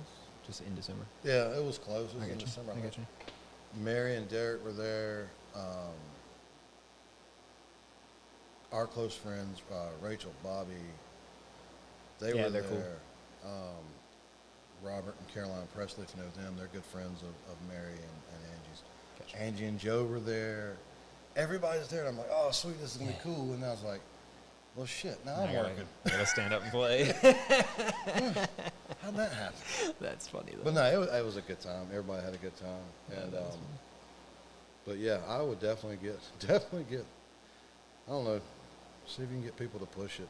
Yeah, who will? Make them feel bad. Or we'll just have to trick them. Yeah. Tell them there's Hey, can y'all come by here and pick up something something right else going on, and then just be like, yeah, exactly. Oh, I love it. No, that was sweet, though. You came in, you had the tune down, and I was like, yes, because I was talking to someone else. We're starting to produce these, the podcast has led us to producing some podcasts for some other people, which is kind of cool. So none of them have dropped yet. You'll kind of see them here in the next couple of weeks and stuff, but it's another one of those fun things we're kind of getting into, trying to pay off all this equipment so that I can use Yes. it. You know what I mean?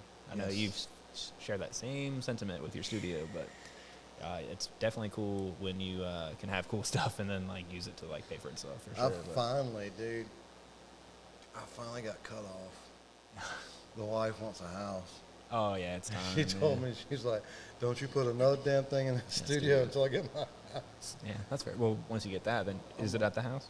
The studio's at the house we're in now. Now, yeah. So you'll... But I've been able to play around with the setup because, I mean, that's the plan. With the house comes a studio too. Yeah. So now I know how I want it built and stuff. And you can check this website out because you might be able to pick up some gigs there. But there's a website called airgigs.com. Okay. And what it does is, because obviously, even before COVID, it was taking off. But COVID really taught people how to work via the internet. Yeah. So once I had the studio set up, you know, the band's not always rehearsing. We're not always writing and recording. I got this big-ass studio. It's all sitting there. Most recording stuff is affordable, so a lot of people who are serious about, you know, the craft and stuff, they already have the equipment. So advertising, hey, I got a studio over here, you're not going to pick up much. You'll pick up something, you know, somebody who doesn't know how to operate the equipment, but can play a mean guitar or whatever, wants to do something. But a lot of people in my field, you know, a lot of people have got the recording and stuff, and they've recorded the tracks and stuff, but they're not, maybe they're not too hip on mixing it and stuff. True. So they'll go up there and look for mix engineers and stuff. Very cool. And then it's they're just throwing it up on the internet. You're pulling it down, doing what you do. So they'll send me the tracks, and you know, I'll fly them into my studio or fly them into my DAW, digital audio workstation. Go to town, mixing it and stuff, and I'll send it back to them. You know, very cool. Quick 80, 120 bucks. Yeah, a little hourly rate. I'm like, nice. I like this. Yeah, I like that too. Because it's from the comfort of my home. Yeah. You know, like literally, I'm out there working, and wife texts and says dinner's ready, and like when I open the studio door, I'm like, oh, yes, it is. Big spaghetti tonight. So, you know, I don't screw around with mastering. I haven't got to that level yet. But people offer that services. I bet you there's producing services. So I bet you there's a category for producing pods. That'd be cool. So you can check it out. Check that out. I've never thought of myself as a big like all the dudes that did the video stuff for like the morning show in high school. I thought they were like the cool kids, but they weren't the jocks. You know, they were just like they were really cool at this techie thing. And I was like, man, that if I didn't have to spend all this time wrestling and running and losing weight, I would really like to do that. And so now, and then like I kind of got into content. I was like an anti-internet person for a while, anti-social media. And I was like, all right, but I want to retire someday, so I better get cool with the social media thing. And then it took off, and then I was like, oh man, it took off from selfie videos. Now I want to produce better stuff, and then now I'm all the way to like, so when I got this camera, I was like looking for a camera I could shoot in 4K for more than 30 minutes. Okay. So like, nice. you know, most of them are like $500 to $1,000, but you can only shoot for 30 minutes. I was like, that's not going to work for a long form podcast. So especially if you get me in here as winded as I am. So I started doing research, and I was like, all right, I could probably get that camera, that'll do it, this camera will do it, and then all of a sudden I was like, all the way up to this like $1,800 camera, body only, no audio, no lenses, no memory cards, and so I was like, that's the one for me. And I was like, shit, the lens is $800, the flipping audio is like another $500, and then I was like, all right, cool. The memory card is $400 freaking dollars. I was like, what have I done? I'm like burning Additive America credit card points like left and right, trying to buy it all and not spend money. What and if I went created all the way down that rabbit hole, and I was just like, all right, now I better figure out a way to like use this for other things. So yeah, I use it today to take 103 pictures of honey bottles, which was really cool and fun. But like figuring out, you know, everything is a process, and I'm not educated, but I'm a process. If I had a real life degree, it would probably be in process engineering. Dude, exactly, and I'll show you like how fast it happened with me doing the recording studio.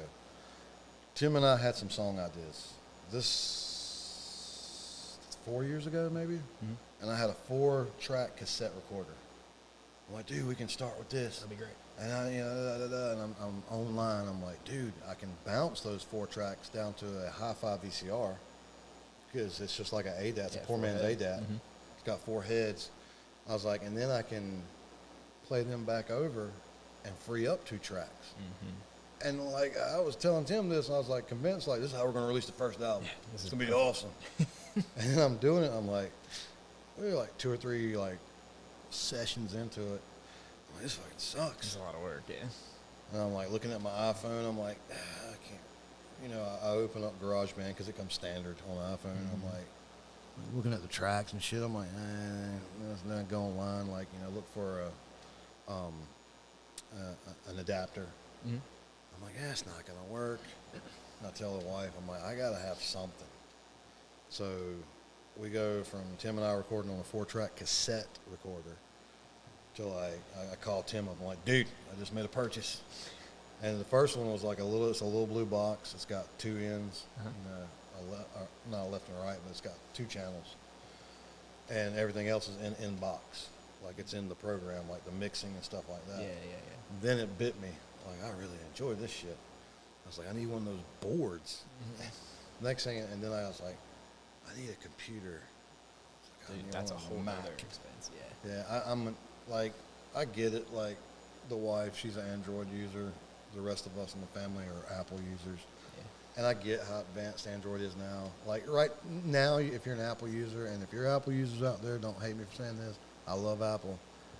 We're just using it because it's Apple. Yeah, it's They're not easy. advanced. That's what I tell people. They're like, "Oh, you're in 3D printing, so you guys probably use Apple products." I'm like, no, because Apple actually can't. Apple for like us is literally useless. Like because the programs that we buy don't work on Mac OS at all.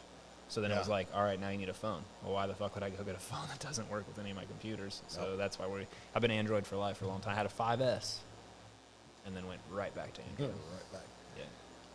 Yeah. So I got like the Mac computer, the iPad. Of course, I got an iPhone. Doing all this, and next thing I know, I turn around, I'm like, shit, I've got a whole studio here. I gotta make some money. Yeah, pretty much. So that's how, and the name, the original Birdhouse, which is my studio, Birdhouse Studio, there was a birdhouse on the front of it. Mm-hmm. And I took a picture of it, and I had a buddy who was a graphic designer. I was like, hey, dude, can you do me a logo using that birdhouse? Mm-hmm. And he nailed it. Nice. Like, the logo's one-dimensional, but it looks just like that birdhouse and everything. And he put a couple of birds on it. Nice. So I was like, sweet. So wherever we go, it's always going to be the birdhouse, but that's where it originated from. Yeah. So, definitely keep the name. Nice logo, social media, and LinkedIn is where I've picked up some gigs. But Air Gigs, I'm gonna check that out. there's a, I forget what it's called. There's a company, is it Fiverr, Fever, whatever? Yeah, Fiverr. Where you can go and just advertise your services. Yep. Air Gigs is like that, but strictly for like audio. Okay. And hopefully a lot less people in yurts in different portions of the world that'll work for 47 cents. Also, another, just going to put this out there, be careful who you partner up with for your social media stuff, because a lot of them, all they do is they're a broker. They're an outsourced guy. Mm-hmm. And so be very wary of someone that can help you with something. If someone comes to you and they can help you with content and they've got everything to help you with content, but they don't have a camera, they don't shoot it themselves, and they don't edit it, what the fuck do you need their help for? Yep, you're just paying them extra. You're just paying that guy to be the middleman, or that girl to be the... That stuff is another one that drives me crazy. Support local, support local, support local. I don't record, I don't edit, and I don't produce. What do you do? Well, I negotiate deals. Well, so do I. So what the hell do I need your help for? It drives me crazy. But yeah, I haven't dipped into the Fiverr. We've used Fiverr from time to time for some things, but like, it's tricky because finding the person that does quality, like once you find a person, you're in with them, you're hip, and you're good. Yep. But finding them can be kind of, it's like anything else. And dude, what I love about Air Gigs is because a lot of the people who were responsible either through production or mixing or mastering albums we grew up on, they got profiles too. Oh, very cool. So you can find some. So I'm like, holy shit, I can get the same guy who did Aerosmith's Pump album to master my album. That's tight. That's way different than Fiverr. Who mastered your album? Same guy did Aerosmith's Pump album. Who mastered yours? This dude in a village in India that has a pet tiger. Yeah. So which would be dope. I would like to have a pet tiger, but but not the. Come on in. Yeah, not the little village by the river. Over there. This is a funny story, and then we'll jump. I was working for this company that was putting water turbines in India. Oh, wow. it's been long enough I can actually talk about it now. Okay. So we had worked on it, and I was like the guy that figured out I was like the hands-on guy that figured out how to put it together. We're talking like it had basically like these 2 pontoon floats that were 34 feet wide on either side of it, or long, and then there was this huge thing, and it would lower down the water, and there's a generator in the middle, like a huge, like 30 kilowatt, like mega ones, and this thing would turn. Well, anywho, we had built them in Ohio, and then we took them back apart and put them in these like shipping containers, and we labeled everything. I mean, it was like make a freaking IKEA kit for this 17 foot long. And so I did that for them, and then we packaged them all up, and they were like, "You're going to India to help us build them, right?" And I was like, "Zach's not going to India." And they were like, "Come on, dude, it'll be great. We're going to stay at the Tiger Preserve, and it's going to be awesome." And I was like, "You guys have a great fucking time. Like, I'm not going to India." And then I was like, and in my head for a minute, I was like, there is a price. Like, if I could get half my salary in cash up front and then get paid for my time, I'd go. Yeah. For like a week, I was like, yeah. And then I was like, no, I'm not going to fucking India. So anyway, they make it work, and then they come back, and this old dude that went in my place, he comes back and he tells us a story. He's like, yeah, so we were sitting there, we're using all these guys from the village, they're coming out every day and helping us put stuff together. And he's like, so it's a lot of like me going, mm-hmm. And then these guys being like, oh yeah, and then he's like, it was a mess. He's like, anyway, we'd stop for lunch this one day. There's the 2 shipping containers sitting there, and we're eating lunch, and this monkey jumps down out of a tree onto the top of one of the shipping containers and walks to the end of it and sits down. And he's like, I'm looking around with these guys going, look at the monkey. Like, there's a fucking monkey right there. And he said the villagers are like, and it's a fucking monkey. Like, we see him all the time. He's like, so we sat there, finished eating, about 5, 8, 10 minutes goes by. And he's like, all of a sudden, just like this monkey just gets like this urge. The monkey stands up, jumps to the other shipping container, runs the length of the shipping container, and then jumps up. And when it jumped up, they had their power lines. Ooh. And the monkey hits the power lines and exploded. And he's like, I go, oh my God, guys, look at the monkey. It just freaking exploded. And he's like, the villagers looked at me and they're like, so what's the big deal? Monkeys explode all the time on those. I was like, what? I was like, do you see why I did not go to India? Like, a monkey exploded on a power line and no one even batted an eye. They were like, it's no big deal. He goes, watch this. He goes, you want to see the power line that I'm talking about? I was like, yeah. He goes, I think it was 240 power, uncoded lines. It's freaking middle of India, bro. Like, there's no OSHA in India. Don't touch it. This dude goes, I got there and I pulled my power drill out, and I'm like, and the guy grabs the cord and shakes the cord, and I said, yeah. Got extension, so we plugged it into an extension cord. He goes, then the guy walks over, takes a machete out, and is like, wham, and cuts the end of the extension cord off. Cuts the wire back, pulls them apart, and he grabs this 12-foot stick, and he grabs one, and he goes up to that power line, and he sticks it to it, and as soon as it hits, it's like, and he grabbed the other one, put it to the other. It was the positive and the negative, and he grabs the drill and goes, ring, ring, ring, ring, ring. I was like, see why I wasn't going to India? Hell no, bro. Hell no. I was like, I'm going to go over to India, and Bruce is going to get my ass killed. Like, I am not going to India. Hell no. It was funny, but anywho. Not today. Shameless self-promotion. Yes. What you got? Jay Lane and the Sonic Revival. You can find us on social media. Website's going to be dropping here in the next week or so. And we have our debut single, Shelf Toy. So once you follow us on social media and sign up email on the website, you'll know when that drops. You can get a pre-save link, go pre-save it. And drop us a line, drop us a comment. We're friendly, we talk. And we're not gonna hound your email inbox with useless shit about what our favorite guitars are or where we wish we were gonna play or whatever. Good. You'll only get an email if it's pertinent to you and your location. I like that. Targeted. Yes. Good marketing.